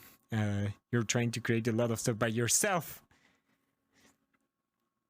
Yeah, the biggest challenge, boy, I'll say I think the biggest challenge for a very long time, and sometimes still continues to be, is moderation. Moderation has been like the number one most difficult challenge, because you gotta find somebody who's willing to volunteer a lot of time to sit in your chat, even when you're not like being interesting, or they have to sit and listen to you like 4 days a week, you know, like you know, watching and making sure things are good, and then like, you know, if I ask for like a poll or something, like, you know, they do a thing, like that's really been difficult. Like at the beginning, we had a lot of different ideas about how to moderate chat. Like, should we give people warnings? Should we insta ban these people? Should we allow these kinds of people? You know, like people's availabilities. Like, and then there's sometimes where we really needed a moderator and there was nobody there. Or the worst thing that would happen is I have 6 moderators in chat and none of them are doing anything, and it's like, hey, I need help, you know. Like that's been the most difficult thing. Nothing even related to the stream, like running the stream and stuff, that it literally just the moderation, and then that spreads out into like the Discord and moderation in Discord and having to manage community stuff like that. By far, all this streaming compared to that is the easy part. Like the moderation, exactly what I was gonna say. Outside of the stream, the projects you gotta manage, the telling people no, and having, like, because the furry community, especially when, you know, when you say no to somebody, or you know, can't do something, like they take it personally, and then they, you know, break down. It's the worst thing that ever happened to them in their life, etc. It's like, it's not personal, you know. It's just like it's the moderation is definitely the hardest part. And when you start getting into like having a larger community, that problem, like, it multiplies, it compounds, you know. Like when you're at the beginning, it's like we didn't even have a Discord, you know, so it was like nothing to worry about. Maybe there was a guy coming into chat saying like, haha, fuck you, furry, and it's like, okay, ban. You ban them. It's like yeah, but then it's like it just continues, you know, like it just gets bigger and bigger and bigger. The level of like problems that you have become larger, you know. Like it goes from like threat level, like, you know, banana, to like threat level, you know, tsunami or something like that. It's like managing someone on this Twitch is easy because you just ban them, and then it's just like a drama that started on Discord and it's continuing somewhere else, and you have to. That's hard. This is like, the worst. It's like we have to ban this guy from the Discord because he's being problematic, but because the furry community is so tight, he's in all these other people's communities as well, and he hangs out with them, and then you see that person in like these other places, and then everyone, it's just, it becomes like a huge mess, and it's like really difficult. And it's like we say, like, we have problems like where someone's being problematic, right? And then we warn other communities and we're like, hey, this person is potentially problematic, watch out, or recommend, you know, banning this person. And then they're like, oh, okay. And then guess what? That person starts causing problems in that community, and then they get kicked out of that community. They go to the next one, and they start causing problems in that community, and it's just like, just a big headache. Like that kind of stuff is like the big headache, you know. That is true. Moderation is not easy, and thank you for the mods that do that in the streams, in your stream, in my stream. If there is mods online right now, can you say hi in the chat so we can pet you? Because it's really important to pet the mods. Also, I want to see, is there any mods right now tonight? Can I see a mod icon? There's probably another first guy. There's probably another fourth guy, because another first guy is always there. He's here. Look at that. There is Alex too. Alex and another first guy in the chat. Yeah, let's go. That's 2 mods. Let's go. Well, you are 2. You have to manage 180 people, so be Good luck, guys. Take care. Have fun. But it's easier in VR chat because there is not much trolls. When I stream in fursuit, I ban like 60 people every stream. It's crazy. Yeah. It's like but it's just on Twitch, so it's easy. You know, just press ban button and they don't you don't care anymore. They are just banned. But yeah, pet the mods. Yeah. You can do !_ pet the mods in the chat. Oh no, it's not gonna work. No, it's not gonna work. The redeems, they don't work. Sorry guys. But yeah, pet the mods. There is probably an emote to pet the mods. Thank you so much guys for being here in the chat. Like Katie said, moderation is not easy. Thank you so much guys for being here. Yeah, Namo is bonking the mods. Really nice. We appreciate Namo. He's a bit scary, but he's a good bean. All right. Let's go into the next question. It's gonna be the question number 9 already. We are halfway there. We still have around 6 questions to go. Yeah, banana. So the question: the furry fandom is known for its creativity and inclusivity. How have you experienced these qualities within the community, and what impact have they had on your content creation? When I mean content creation, I mean streaming, of course. Well, I think creativity for sure, because there's a lot of artists and there's a lot of people who are very talented at a lot of very different things. Like a lot of people think that to be a creative individual, it has to just be with drawing or singing or dancing. But there's a lot of people who are very creative in other ways, like being able to code things, like Alex, for instance, being able to like do technical work, being able to like, you know, even just being able to manage stuff. Some people are like, you know, and it's not a creativity thing, I suppose, necessarily, but like It's a skill. All these skills, Yeah, all these skills that a lot of people have, they bring a lot of different skills to the table. You know, and sometimes people just being pleasant people is enough as well. You know, to be around. It all adds to the atmosphere of it. Like, and you can get together and start working on stuff and start doing things. Like, for instance, you know, like, you know, if you need help on something, you know, someone can help you out with it. If you need art for something, you know, you can have some help. If you need, you know, questions about how to make something work technically, you can always, like, there's a lot of collaboration, like mini collaboration and workshopping that goes on, which is amazing. As far as like the other half of the question, which was like the inclusivity, I think this is something that we try to do a little bit, which is we really, you know, obviously we don't want to tolerate certain things, right? Like, you know, obvious stuff, like, you know, bad illegal things, like we don't want to tolerate those kinds of things. But for general stuff, you know, you're allowed to have opinions and people don't have to agree, you know, and that shouldn't stop people from being able to get along and enjoy each other's company or have fun or collaborate or make awesome art, you know. And I think that's a really important thing that people forget, especially nowadays on social media, where it feels more like if you don't agree with me, it's like Anakin from the Star Wars prequels or whatever, where it's like, if you don't agree with me, then you're my enemy. Like, yeah, exactly. Yeah, it's like, you know, it's not good. It's not healthy. It's actually the definition of being toxic. And I think a lot of problems and disagreements people have with each other is, you know, they just won't listen to what the other person has to say and try to understand where they're coming from, and also understanding that you don't have to agree. You know, some things are more difficult because it has like very direct consequences. I'm not going to get political or anything like that. But I think on a furry level, you know, there's a lot of things that people can disagree on, and, you know, still be allowed to be friends, and which is great. And we have a lot of, like, our community is like incredibly multicultural, multi-talented, multi-whatever. Like, you know, you have people from literally everywhere doing literally any occupation. True. You know, like it's crazy. It's everybody from every single kind of place that you can think of. And that's a really great thing about the furry fandom. And I think also the great thing is, kind of like sticking up for what's right, like and doing the right thing and True.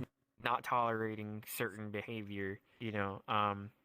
which is sometimes it gets blown out. Like I think some people, they get I'm not gonna get into it, I guess, but it's like there's a lot of disagreement and people get canceled over some really stupid stuff. Like I think if you That go on happens too, Twitter, yeah. like someone's getting canceled Yeah. for something really dumb, that's at the end of the day incredibly inconsequential, Yeah. to anything, and it doesn't help anything. It's really unfortunate. I think people, most of the time just try to understand where someone's coming from and talk to them, and you don't have to agree. Like that's just I can't stress that enough. Like you don't have Yeah. to agree, and then I think what happens though is like you don't agree and then they try to do things actively against you, and then that creates the Yeah, problems, true, where it's true. like, yeah. Well, So, there is or some they try and subjects. stop you. There is some subjects that Yeah. need to be put away from the fandom, and I think the fandom is doing a great way, because basically all the stuff the normies are making fun about, like all the stuff. That's the stuff that inside the fandom, the furries in general, they try to get away. When they find someone that does this kind of stuff, that they are like super quick to react and put them away from the fandom. No, we don't support that. We don't like that. But yeah, it's all the small stuff that you can see. But it's the thing with Twitter is that the platform is literally made for that. You're gonna see the dramas. It's made to see dramas. It's literally made for that at the beginning. So of course you're gonna see whoever is getting canceled because they have a VR chat avatar or they like art or blah blah blah. It's the stuff that they want you to see. So it is what you see in. But the big people that get thrown out of the fandom for real stuff that are illegal and they are a threat, not only inside the fandom but in real life, those people, the fandom is doing a pretty good job to just whoop, away. You're not part of the community. I feel like it. Yeah, and that's our responsibility too, I guess, as what you would say, content creators too. Like when we have communities and stuff, we have to, that's what the moderation thing comes back into place. Like we have to do like a good job of like, creating those environments that are safe to be in, fun to be in, and that just in general good places to be. Yeah. And that's like our responsibility, kind of like cleaning up our area and like make sure that those areas are good. And the thing too about generalizations, like when people like to generalize furries, I make really bad analogies all the time, but I'll make one more here. It's kind of like I love the bad analogies. I love them. Oh yeah, I try.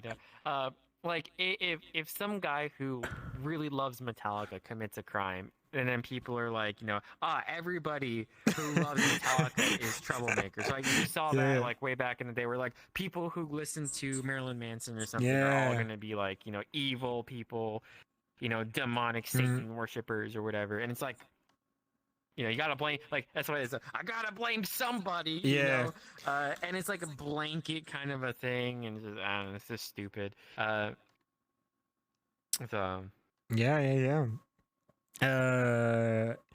I think it's like when you play Overwatch too, right? Like,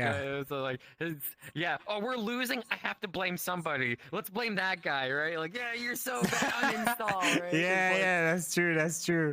But it's the same. Like for every you can find bad stuff about every communities. Like the meme with the, like, for example, the Overwatch community being the opposite of the furry community, like super intolerant, racist, blah blah blah. Or you have like the community of CS:GO being toxic and a lot of cheaters and stuff like that. It's all communities. There is some points like that are made by people around it without even going inside, digging a bit. But that a lot of normie people that actually took the step, took time to go inside the fandom, to research, to interview people at conventions or furries that are online. All of them, when you see their documentaries they made about furries, none of them talk about the stuff that the furries are getting, like, flamed about. Like everyone is saying, furry is inclusive, a super creative community. Everyone feels so included. The reporters that do that, they're like, yeah, I'm not even a furry, and I felt welcome. As part of the community, they help me having like a persona, creating and it's that kind of stuff. When you in every community, I mean, there is maybe communities that you don't want to be part in, probably, but just the fact, if you dig in, you take time to dig in, actually try to meet someone that is part of that community and talk with them, and then you find the good more, because the people in the community, in the furry fandom, we all together try to push the good of the furry fandom, so that everyone that joins and don't know about it, they are not seeing the cringy stuff that the haters on YouTube, the 12 years old haters on YouTube, they say in the comments. Like everyone, it's pushed forward, and you like shine for what you are and what you know to do and what you like. And this is great about the furry community. That's why we're here. That's why I love the community so much. Yeah, let people enjoy stuff. Yeah. So, thank you so much, Katie, for answering those questions about the furry community, art, and stuff like that. We are now gonna talk about conventions, because you've been to conventions, Katie. You have like two conventions. 3? 9. 9. All right, so I only know the 2 last ones. I'm sorry. So 9 conventions. That's a lot. So the question is, have you ever attended any furry conventions? Yes, you've attended 9 furry convention. And can you, not one by one, but in average, what was your experience like at those conventions? In average, if you had to do like a big my Steam rating is mostly positive, right? Like, or overall positive or whatever. Like, what is it called? I don't know. Positive. Yeah. Mostly positive, yeah. All right. Yeah, mostly positive reviews. I've had some incidents. Some cons were not very good, but mostly positive. That's how I would rate it. That's my Steam rating. All right. Nice. That's fair. So now imagine that you're someone that just joined the fandom, and you want to meet your online friends for the first time, and you're super excited because you're going to attend your first furry convention in like a week. What advice would you give to someone that is attending their first furry convention, Katie? So it depends. If you're traveling from outside the country, I would make sure that you have a working SIM card or whatever for the country you're in, because trying to communicate with people at cons is a bitch. Like, it's really bad. Like, trying to meet up with people, cell reception is really bad a lot of the times. Like, that's, if you're outside the country, that's something to look at. The other thing that I would say is, like, take any plans that you have, any schedule, anything that we're going to be here at 6, we're going to be here at 4, I'm going to go to this, and then that. Cancel it. Throw it out the window. Take your whole schedule. Like, you can't see me holding this because it's not synced, but boom, toss it back there. You know, it doesn't matter. Like, what happens at furry conventions is it's a clusterfuck. Something will happen. You'll meet someone you didn't expect to meet, and they'll be like, hey, we're going over here to do this thing. And you'll be like, oh, but I was going to go over here and do this thing. Oh no, what do I do? It's just fuck it. Just you literally have no plan. Like, have no plan. No plan is the plan. Outside of, like, you know, no plan is the plan. Like, if you, aside from like what hotel you're gonna stay at and what days you're gonna fly in and out, and like no plans really, you know, it's the best way, because, like, especially if you have a lot of friends you want to meet from all these different places, and they're all coming at different times, and they're all doing something. This guy wants to go to the dealer's room, this guy wants to go visit the city, this guy wants to go, you know, fursuit. It's like, you have so many, and then you'll meet somebody who's like, oh shoot, that's that guy, I watched them on Twitch, or like, you know, oh wait, that's this person, or that's this person, oh my god, I've seen your character before, let me take a picture, hey, we're going over here, you want to come do this thing with us? Yeah, sure, let's go. You know, it's like, it's kind of, that's how like a furry convention typically tends to go. And my first time, I went by myself. and I volunteered for the convention. Oh, that's And nice. I was really socially anxious, so Oh, I didn't know people, so I didn't have really anyone I wanted to go meet, and I didn't really know anything. So I was like, volunteering for me was like a good way to kind of like get yeah, into yeah. it. They had me just standing outside the Headless Lounge, opening doors for people and checking to make sure there's only two people going in. Right, that was it. So I did that for like 18 hours or something like that, and it wasn't like I didn't have a bad time You had doing it fun. because it was fun to like Yeah. have high five all the fursuiters going Oh, into the yeah, that's Headless so Lounge cool. and stuff, and like standing there for 18 hours is not really that much fun, but like, I felt like I was part of something. I felt like I was part of a community. I felt like I was around, my people or whatever. I probably wouldn't do that again. I probably wouldn't volunteer as a first timer again. I would just go wander or something. But other than that, yeah, I don't know. I would say those two things. Like, make sure your phone works and make sure like you throw out any plans that you have. No plan is the plan. That's the best summing up. But yeah, I honestly like I should have done that when I did my first furry convention, which is doing a volunteer. I mean, I knew people, but not that much, and I think that would have been fun to just like be at the fursuit launch or doing something else, helping the conventions. I remember my first big convention was your friends, but in 2018, so that was like one of the, I mean, it's not super old, but it's like before a lot of rules due to COVID and stuff like that. So it was more chill, and there was not a lot of people compared to the previous year. It was still increasing every year, but I think in 2018 it was not as much as they had last time it was at the Estrel, because it was the last time. Estrel is bye-bye. No more Berlin. Finally, no more Berlin. For a lot of German people, this is a good thing, because there are not a lot to like Berlin. And I was lucky to know people before going to the convention. I actually had my friend Greenie, which I was rooming with. I mean, he knew everyone already, so it's nice to go to a convention and you like have someone to introduce you to a lot of people. It is if you can do that It's during way your more first fun. convention, yeah. So you're not always like, you're not like not knowing who to talk to. You're like hanging out with the friends of your friend, and so they are your friends, because that's how it works. If you talk with them and there is your friend next to you, then you're friend with them. And volunteering. We said with Kai, if I remember correctly, and with Dano, that knowing people before going to a convention is a good idea. Like, try to find groups of the convention. You have those groups on Telegram or maybe Discord. I don't know if that's done, where there is basically a whole group with a lot of people going to the convention.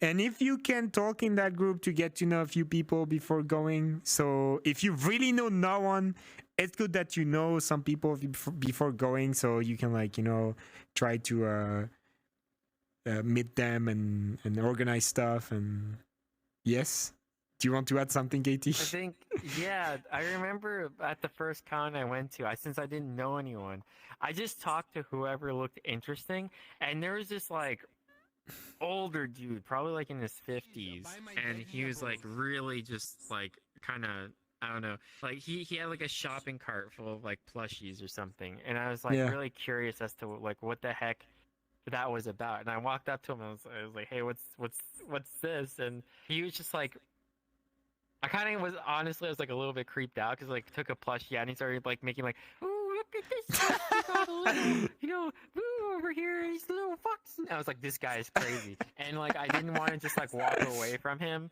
and just be like, okay, see ya, and I stood there while he was like pretending to have like a squirrel climb up my arm, and I was just like, okay, this is the part where having friends, would be like a good thing to like, you don't run into guys like this. That's one of the things I do remember was like having that happen. Apparently, Thomas know the plushie card guy. Who is the plushie card guy, Thomas? Tell more about the plushie card guy. Oh my god! And yeah, Little Bilberry. I'm talking about Greenie Wolf. Wolf. Greeny Wolf, yeah, my friend. No, that's furry name not telling. Yeah, Greeny Wolf, my friend. It's been a lot of time that I've talked to him, but he's my friend. Yeah, the plushie card guy. Well, I hope he's still doing those stuff with the people that come to him and be like, "Ooh, the plushie, look at the little screw." I'm sure some people have fun with that, but that's not. I was just like, I feel really weird. I had some weird con experiences. Like I've done everything. I've gotten my own room. I've roomed with people. I've roomed with, people like with friends. I've done it with just random people I find on forums. Like I've done all of it, and they've all been. What is the really weirdest? Weird. The weirdest thing that happened? If you want to talk about it. Was it the card guy, the plushie card guy? The weirdest thing was I can explain that. Hold on. Okay. So anyway, the weirdest thing that happened.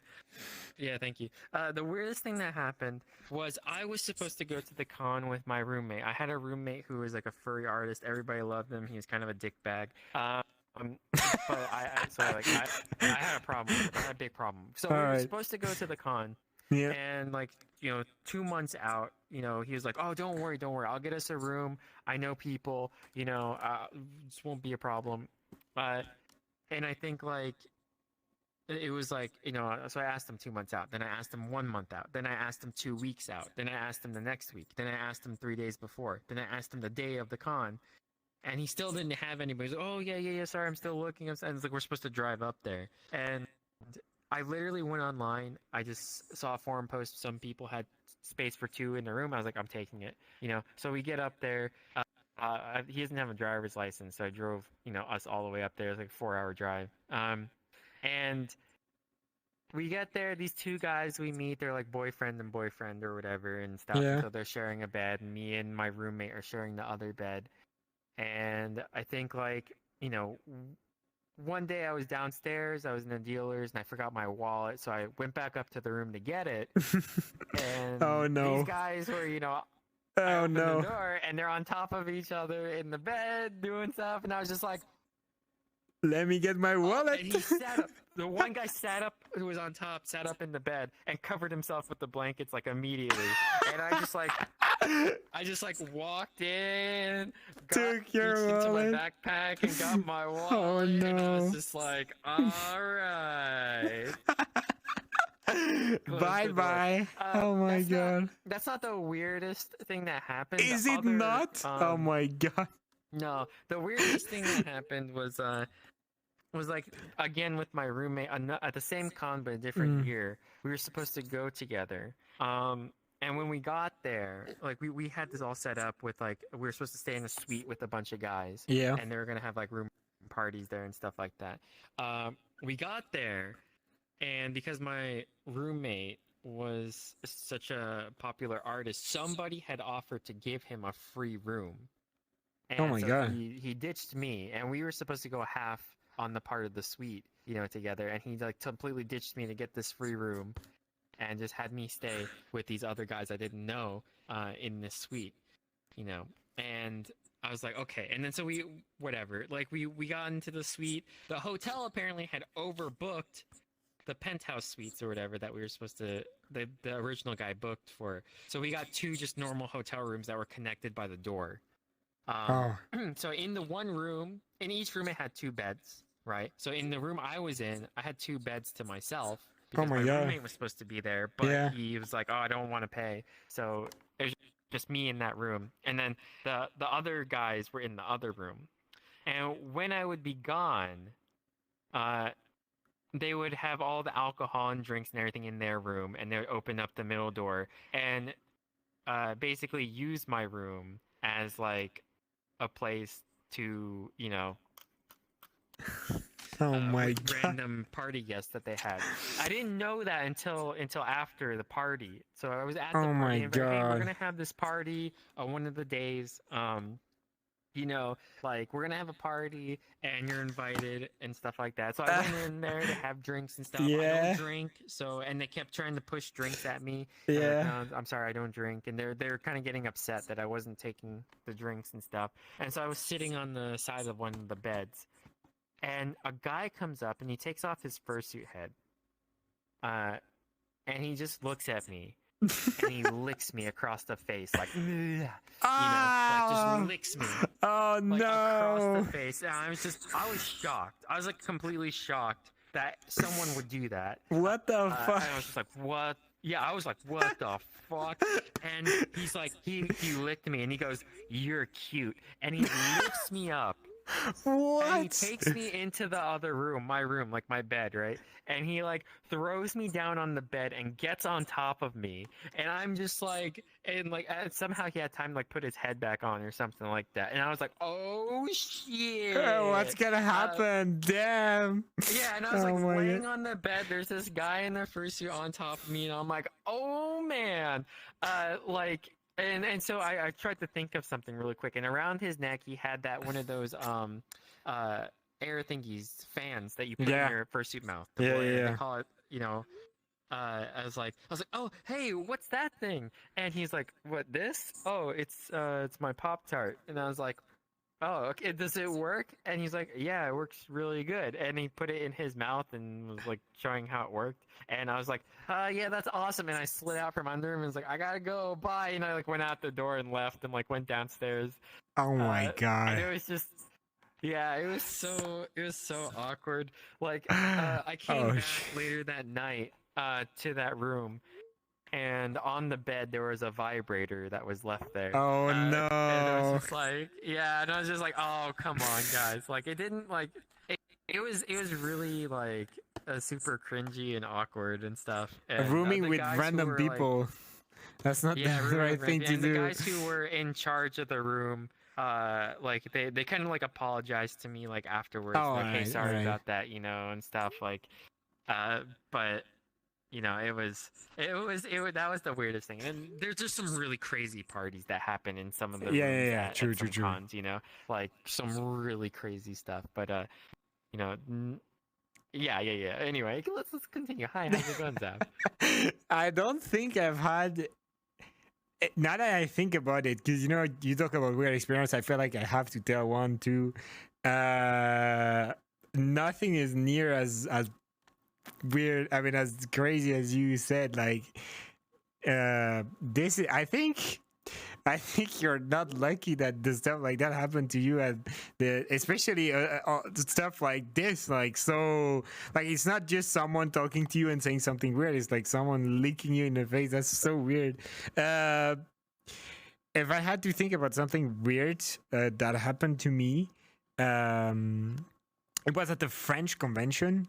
It's called it was called the Furry Black Light back in the days, and I was not speaking English back in the days. I was only speaking French, and it's a French convention, so everyone was speaking French. Don't tell them about me. I'm sorry. You didn't do anything, Marcel. Don't worry. And like, so I was just, a random free. I didn't have fursuit. I only had art. I had a Twitter account. I was posting stuff. I was living in Paris because that convention was in Paris.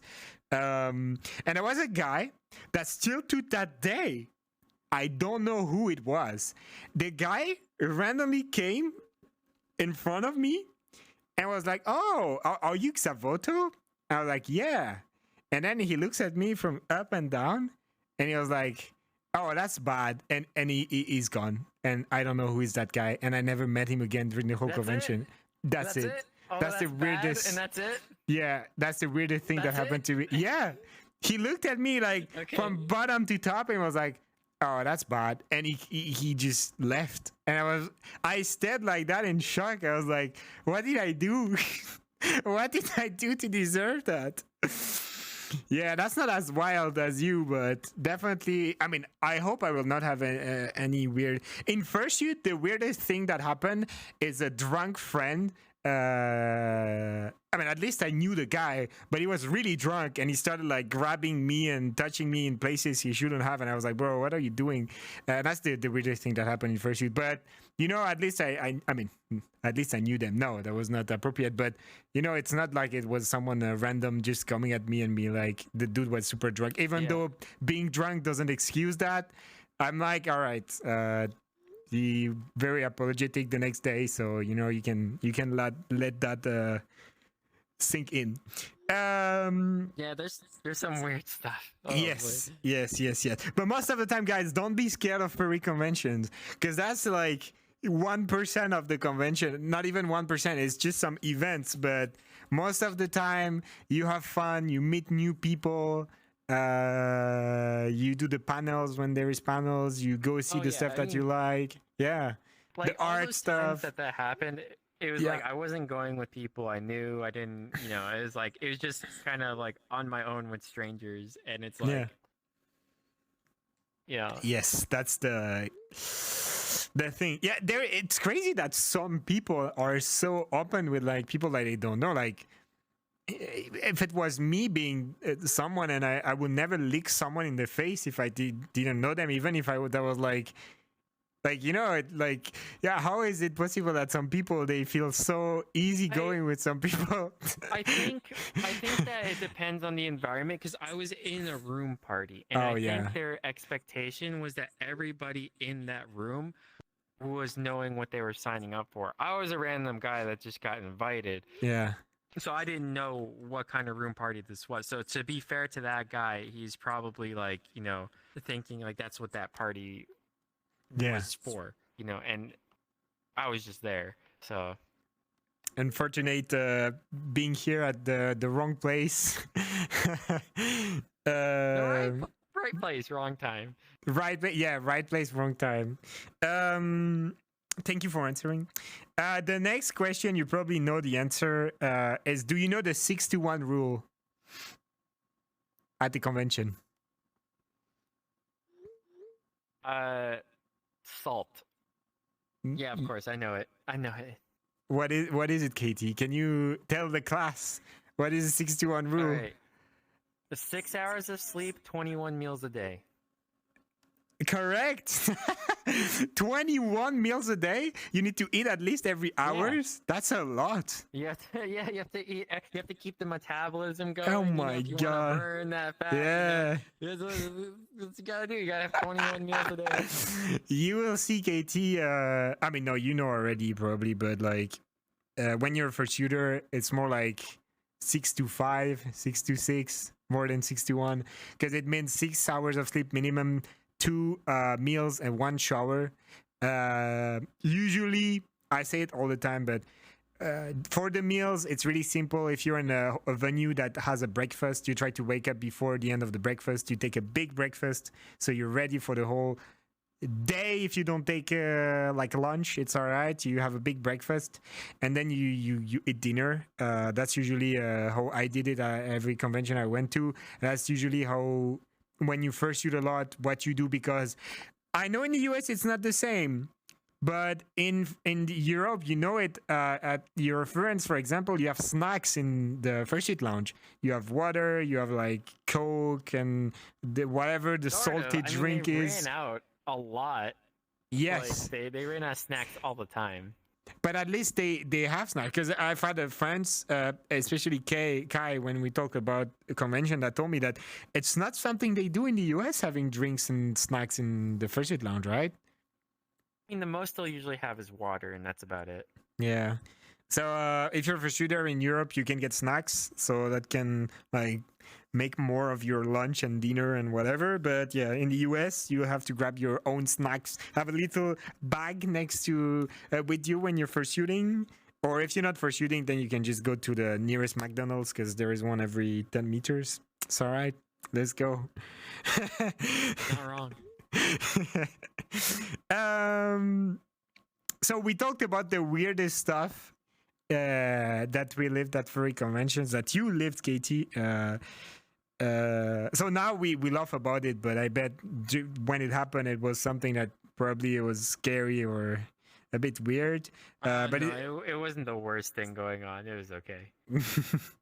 but can you share any memorable moments or experiences at the furry convention? So like the good things. So the chat, we need to chat to want to go to furry conventions. Can you share good moments? Good moments. Oh boy, let me think if I can think of any actually good moments. Oh my god. They're gonna think there is no good moments.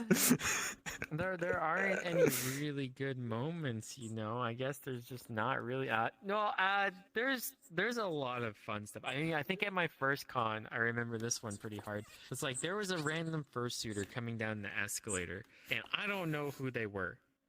And they were just bound. They were a Dutch angel dragon, and they were just bouncing up and down like really cutely, like while they were coming down the escalator. And I was just staring at them as they were like coming down the escalator. And when they got to the bottom, they hopped off the escalator. They looked at me, they put their arms up and ran at me and tackled me to the ground. And I was just like, what the fuck? Like, it was just like, I don't know who this person is, but they tackle hugged me to the ground, and we were just laying on the ground, like, together. Oh, like, that's so cute. Ceiling, you know, like, yeah. and like a bunch of other people joined in all of a sudden and just started like having this big pile of people like. That's handsome. Fursuiters, yeah. Oh, like, that's so cute. Fun. That is was so like my cute. first con, and I have no clue who that person was, like at all. I just no, they just randomly did that. Obviously, it's a dangerous thing to do nowadays. I know, because it's like you could tackle somebody who's got like a hurt back or some injury. Yeah, or something. yeah, But, yeah. like for me, I was not a person who had injury, so I was okay. But was it like really hard? Yeah, like they jumped on you, like literally. Catch mode. I mean, they're wearing a big carpet, right? So yeah, true. Hard. It was, and they had like big digi legs and stuff. So it was soft. Right. It was like, you know. And the ground was like the kind of stuff that you have in the convention center, like carpet ground, right? It was not some. Yeah, it was carpet. All right, yeah, all right. Yeah. That's so nice. That's so nice. As a first convention, that's why when I'm in fursuit, I try to look around, you know, like have a radar, and I try to look at the people that look at you, but they don't want to say hi because they are too shy. And I go to them, and I'm like, hi, what's up? What are you doing? That's what I do when I'm in fursuit. Yeah. I am a menace. If I see you looking at me and I look in your eyes, you know, like dogs, you know, they can see what you're thinking, looking at your eyes. Thank you, Beric, for the raid. Really appreciate it. Welcome here, guys. I see you're shy and you don't want to look at me because you're too shy. And you were like, maybe I can get a hug. I go to you and I'm like, what's up? You want a hug? Let me hug you. I don't ask. I mean, I ask, but I hug you. Yeah. That reminds me about Eurofurence this year. I think there's a couple of fun moments. I don't know if I'm allowed to talk about one of them, but like, I remember I borrowed, Monet had bought a partial. I don't think he has it anymore, but he let me wear it for a little bit. And I saw a guy just standing against the wall, just leaning against the wall. Yeah. Kind of like, you know, like this. And I stood next to him and I did his exact same pose. And like, he turned around and like started smiling when he saw me doing that, and that felt really good. I had a lot of fun at the VR portal at EF2, where it was like I was talking to the guys like in Discord who got into the world and everything like that. That was a lot of fun. Oh yeah. And I think too, when we were making s'mores outside at EF, they had a big bonfire. And me and Tanks I was like, hey, we should make s'mores. And we brought, like, I think Blue brought marshmallows or something. And we went to the store to get crackers or whatever. And they wouldn't let us make the s'mores. They were like, you know, no, you probably shouldn't do that. You know, like German typical things. Pure German. Like, yeah, and I was like, so we fashioned together a really long stick made out of like those shish kebab things you use for shish kebab. You know, like the wooden sticks. Like we taped them together. Oh my god! I put like a marshmallow at the end of it, and what we did was Tanks was gonna stand between me and the security guy. And while I used the stick deployed because they put a barrier of like wooden logs around the Yeah, fire yeah, or whatever, so that people couldn't get close to it. And so I made the stick so tanks would stand between me and the security guy while I put the marshmallow over the fire. And we got caught, but I made one s'more. And so what we did was we took a bundle of I think it was pasta. We had like a Pasta? bundle of pasta because we were thinking about using that as well to like hold the marshmallows. But Ollie took a bundle of the pasta in his hand, and he took, I think, Tanks's or somebody's lighter. I think it was Tanks's lighter, and he lit this stick of pasta. Like this whole, like you grab the spaghetti Yeah. in your hand, like a whole bundle. Like, he lit it on fire, and it created this torch. And we started roasting marshmallows while Ollie held this like spaghetti torch. With like, in his hand. There's a spaghettis? picture of it. There's a picture of it somewhere on the Discord and stuff like that. And so we Oh were my making God. s'mores out of like on this spaghetti torch. I think like a bunch of dudes were already been drinking that day and were kind of drunk as well. So like we were like having like handing out s'mores to all these drunk German dudes. And at the end of it too, I made a s'more because they brought in like 3 more security people. After Oh my we God, had for tried to you. do that, to, like, For watch, you. to watch the fire. Oh no. And I went down and I gave one of the security guys like one of the s'mores. And he was like, "Oh, s'mores! I love them! Oh, nom, nom, nom." And like he just started eating it. And he didn't ask me how I got it or where it came from. Or It was anything. He made just with took it pasta, and began eating it. spaghetti. Yeah. We literally lit it on fire, like right there in the bleacher Oh, area, no. where all the benches were, like right in front of it, and they didn't know. So Oh my that was pretty God. fun. Oh, and Zero, that was a fun moment too when Zero tried to order currywurst at 4 a.m.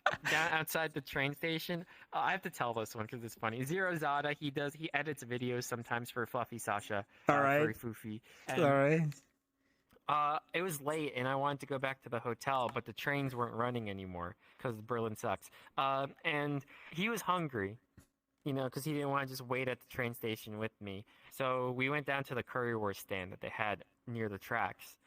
And he doesn't speak German. He's like from Portugal or whatever. Oh and my God. I knew some words are the same in Swedish and in German, so I could like Yeah. sort of read stuff. And he was like, I don't know what to order. Like, I can't read anything. I was like, well, they have currywurst here, and that seems like it's okay. He's like, okay, so how do I order? And I was like, well, you tell him you want currywurst. And so he goes like, a currywurst, please. And the guy asked like, med pommes?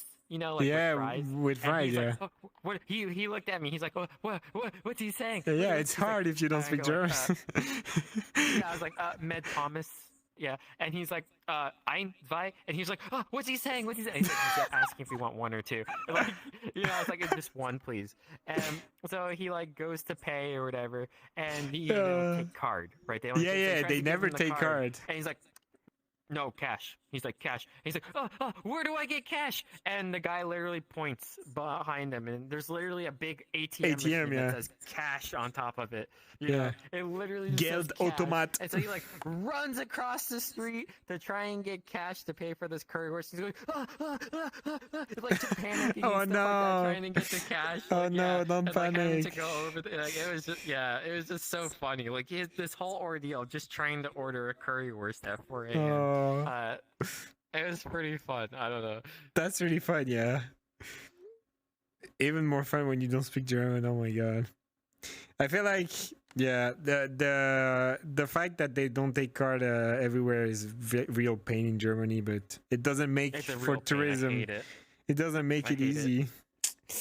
Yeah, it is what it is. Germany has some good points, but it's also, also Berlin in general is not a good place to be. And that's not only me saying that. I am not German and I say that, but you ask to like 90% of people living in Germany, and they're gonna say that. They're gonna say that Berlin sucks and it's a shithole. But it is what it is. It is what it is. It do be what it is. Yeah.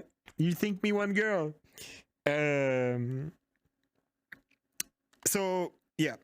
Let's go into the next question. How important Croissant. How important do you think furry conventions are for the furry community, Katie? I believe that furry conventions are vitally important for the health of the furry community. Thank you. That was a quick answer. That was a very nice answer. But Yeah. yeah, the thing that we don't really remember, I mean, I don't because I was not born, but like when the fandom was created back in the 90s, yeah, it is everything started at the convention basically, at like a game con, and people that liked anthropomorphic animals, they just did a room party and then they all started that way, you know, like. So I feel like at the beginning, you're looking at me really, really respectfully, Katie. At the beginning, that's how it started, with conventions, with everyone just meeting each other, and it's the magic of the fandom. It's that there is some people that I met in real life after like many years at conventions, and it felt so surreal to meet them. I was like, oh my god, I never thought I would meet you in real life. And that's the magic of the fandom. The convention is really the place where you can meet all your friends that you met online. If you don't do any other events like parties or anything, if you do parties, then you meet them more often. But yeah, the conference, I think Thomas. conventions are great. Yeah, Yeah. like with all the, you know, especially when you start seeing all the fursuits, you start seeing Yeah. the artist alley and all the dealers doing artwork and crafts and everything. It's like it's totally you feel it. Like you feel like you're kind of You feel good. You're kind of part of it. You feel good, Yeah, and that's it why a feels lot good. of people, they have the PCD after a convention. They feel sad because for a lot of people, they feel home when they're at the convention, and they just, you know, you shut off your brain. You're with your friends. You're having a good time, and yeah, you just let the thing happen. That's how I feel at the convention. I try to not worry. I try to not let anxiety, because, you know, like sometimes you can have downs during conventions, and the important is to go up all the time. If you're down, you can only go up after that. That's the mindset. But yeah, really important. Thank you, Oh. Katie, for answering. Yeah, I forgot my other favorite moment. I got to suit. I got to suit. At the Oh party at yeah. MF, and also at Oskenso let me borrow his suit Oh like yeah, all weekend true. at MFF. Oh my That was god. amazing. The That was the super best. That cute was really great. Oskenzo fursuit. Really cute fursuit. You were It a was fun. fluffy I deer. loved it. How was it to be a I fluffy was. He's a deer? little bit.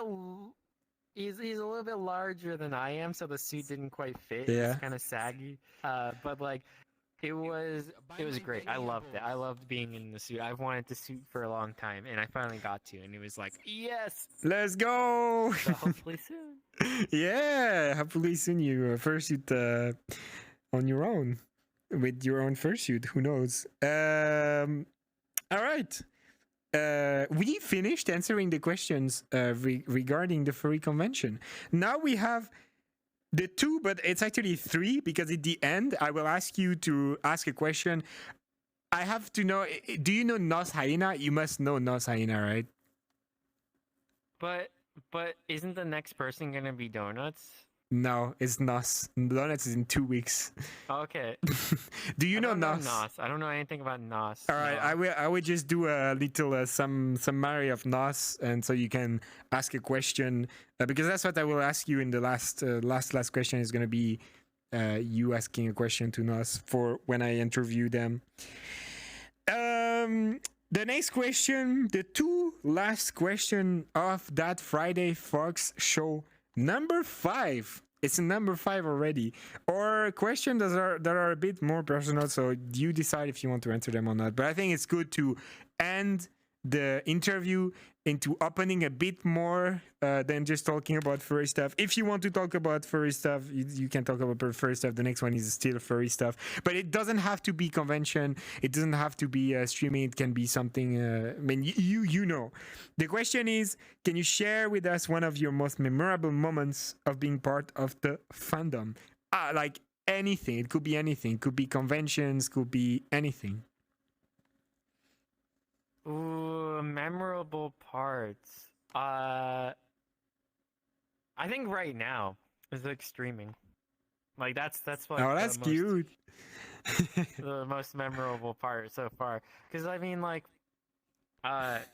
with everything that's going on with the stream, with the whole Twitch stuff, and going to cons, like right now is like the best time I've ever been having, like being Oh, in that's so nice the to furry hear. fandom. You know, yeah, Yeah. it's dude, it's like there's so many awesome people, like especially in chat right now. So many cool Yeah, dudes. that's Some I true. got to meet. So many cool people I get to hang out with almost on a daily basis, like playing games with, art, like potentially getting a suit, like the whole community, and like other people also beginning to start streaming as well That's amazing. now, and I like see more and more and people how the starting to stream. community, Yeah, it's amazing. yeah, yeah, and the whole community, like the guys are great guys. It's a great community. True, It's really true, true, nice true. people helping each other out, making real friendships and stuff like that. And it's like that's like all the stuff together over the past year has been like amazing. You know, it's like definitely my the memorable is just streaming, like all of it, like the whole past year. You know, like Oh, all even right. like moving from Europe to Oh, US yeah, that to was a big continue to do event. it, and then yeah, and like all these things like streaming. Yeah, I guess streaming is it. Yeah, yeah, yeah, So yeah. It was a big event, but you did it and you don't regret it now. You're living your best life, like you just said, which is the most important. yeah, I definitely miss some things about Europe, but yeah, it's Yeah, like it was either move or don't stream at all. So I was like, well, I know which one I'm yeah, picking. rather. Yeah, I feel you. I feel you in that. Um, I recently saying, do you know there were furry conventions back in ancient Egypt? I'm not sure about that, but if it's the case, well, nice, nice, nice, nice. The last question is a bit the same, but not in the fandom. It's like looking back on 2022, what is your best memory from that year? It doesn't have to be furry. It can be something not furry, like just I woke I up one think day and it snowed. Like that's nice too. yeah, I don't know. I think I have to give a lot of credit to Ollie. We call him Rusty, but he's like I said, he's my friend in Sweden. Yeah. Without him, I wouldn't even have started playing VR at all. He was the one who was like, "Hey, let's get VR headsets." And then at the beginning of the year, Yeah. when I told him I wanted to stream, he knew how upset I was that I didn't have the equipment to do it, and he literally, this guy is he's a really good guy. He's a real bro. Like he's a good friend. Like he went out and we talked about it one time. We were just eating like burgers at like the supermarket or whatever, and I was telling him everything. He came back the next day and he was like, "Hey, what do you think about this computer? Would this be a computer that would be strong enough to run your stream?" And I was like, "Yeah, I think that would be enough to do it." And he was like, "Well, okay, good. Get ready. We're gonna go pick it up." And Oh my he's like, god. "I already ordered it." And he took me into town and we picked it up. And I told him like, "Yeah, I remember sitting in the car, in the driveway and being like, uh, yeah, if like this is it, like this is, I am. You give me this equipment, I'm going to do it, and I'm not going to disappoint you, And Oh like yeah. this is a guy who unconditionally believed in me, you know, like he believed that I could do it, and I also believed that I could do it, and he took a chance on it, and that's kind of like how we are here right now, That's so and sweet. uh and unfortunately I had to move away, and I miss that guy a lot, like I miss him a lot. He's really a really good friend, and you won't find a guy like him, very easily. Um, there's a lot of great people in this community, and he's one of those guys as well who, I really miss him a There is lot. not two like He's Oli. done a lot. Yeah, we all have all in our hearts for bringing you to streaming and believing in you. Thank you, Ollie. Yeah. Ollie's the bro. That's really sweet. That's yeah, the story of streaming and everything is really, and I'm glad that you are here now, that you decided to do it and it believed in you that hard, because for other people it's hard to believe in what you can do yourself and be like, yeah, I am going to do it, I'm going to do it. But you had that in you, and yeah, that's where you are right now, and yeah, living your best life once again, like you said. Yeah. And really happy for you about that. We can hear when you talk that you're always smiling and you're just a super caring guy, and you have I don't know if that's an expression in English, but you have your hand on your heart. You're always giving back to others, and that's really amazing. That's really amazing of you for being here in the community, creating, being here for that many people, because that's the hard part of being a streamer, is that most of the time you don't really see your effect on people, but it matters. It matters because we are making a smile on people's face. We are, you know, creating links. There is a lot of people that created friendships because of the communities that we created, and that's yeah, we should be proud of that. And yeah, thank you for all of this, Katie. Thank you for being here on the Friday Fuck Show number 5. I'm now gonna try to sum up a bit Nos Hyena, so you can try to ask a question, or you can play it easy and ask the question everyone asks. If you could not choose a hyena, what would be your persona? Yeah. So Nos is like a YouTuber. He's doing YouTube videos, I think, legit like 10 years. He was one of the first furry YouTubers I watched on YouTube. He has a very recognizable fursuit of hyena. He's into streaming now. He used to do a lot of vlogs of conventions, but also podcasts, you know, just you know, furry subjects, and he's still doing that on YouTube. What does he stream? Like, I mean, he's doing Fall Guys video. YouTube. What is he YouTube? What is he, so like, YouTube, what's his YouTube videos about? Vlogs at conventions, but also like small sketch videos of the furry stuff, you know, like those different types of furries at the convention, you know, like those kinds of videos a bit. You don't does see he, like, what kind of cons does he go to? Does he travel around the world or what? I think, I'm not sure, but I think they did a lot of convention in the US, because they are based in US or Canada, but a lot of convention in the US, I think. They probably did like all of them, I think. And songs too. Yes, songs too. Right. They sing. They did some songs too. But it's like why is everyone able to sing? What the fuck? It's like joke songs, I think. It's like, no, not jokes, but like parody a bit. Like, you know, real songs, but with furry lyrics. Like a bit like the song with like the put a leash on it. If you wanted it, you put a leash on it. Yeah, that kind of shit. Yeah. I get it. If you have a question, yeah, just a question. And then it's gonna be clipped. I feel like it's probably a question that would be asked a lot. But since does he still go to cons a lot? Yeah, I think so. I mean, with COVID, it slowed down a bit for a lot of people, but I think he's still going to convention. Yeah, in the future at least, probably yes, most probably yeah. Okay, like a 99% yes. I guess my question is gonna be. I'm gonna think about this question in a second. Because I want to ask something like, you know, what convention would you want to go to that you haven't been to yet that is not in North America? Or also, what country do you wish had a furcon so you could have an excuse to visit it? All right. Thank you so much for the question. If someone can clip that in the chat so we can show it to Nos, please put a title on it. Please help me put a title on it. Name it Nos Hyena question from KT. That would be really sweet of you guys. And yeah, thank you so much again, Katie, for accepting in such a short notice.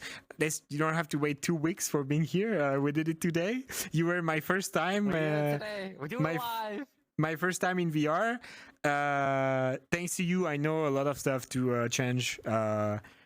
Because you're doing constructive criticism. The spawn point, so it's like not right in the middle of the table.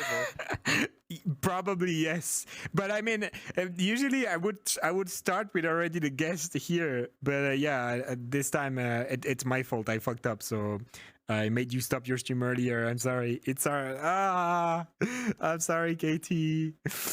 Wow, fine. Thank you so much for answering the question. It was really nice. Really appreciated talking with you, Katie. It's always really cool to talk with you. If you have one last word for the end before I put the end screen and we rate someone, your time. You can promote anything or say anything or.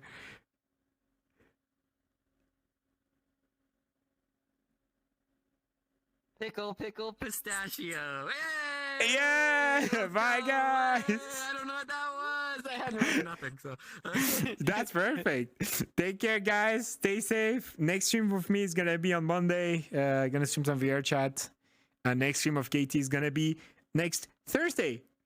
Take care, everyone. What? Tomorrow? What? Oh no! Sorry. We are Friday. We are Friday. I am sorry. We are Friday. Tomorrow, Saturday and Sunday. Also Saturday and Sunday. I'm sorry. I'm a dumbass. I don't know what day we are. Community Day. Yes, I'm sorry. Community Day. Community Day. For if you want to join the Community Day of KT. I'm sorry, KT. Listen, I don't know what day we are. I am a dumbass. Take care, everyone. See you tomorrow. No, Monday. Goodbye. And tomorrow for KT. Bye.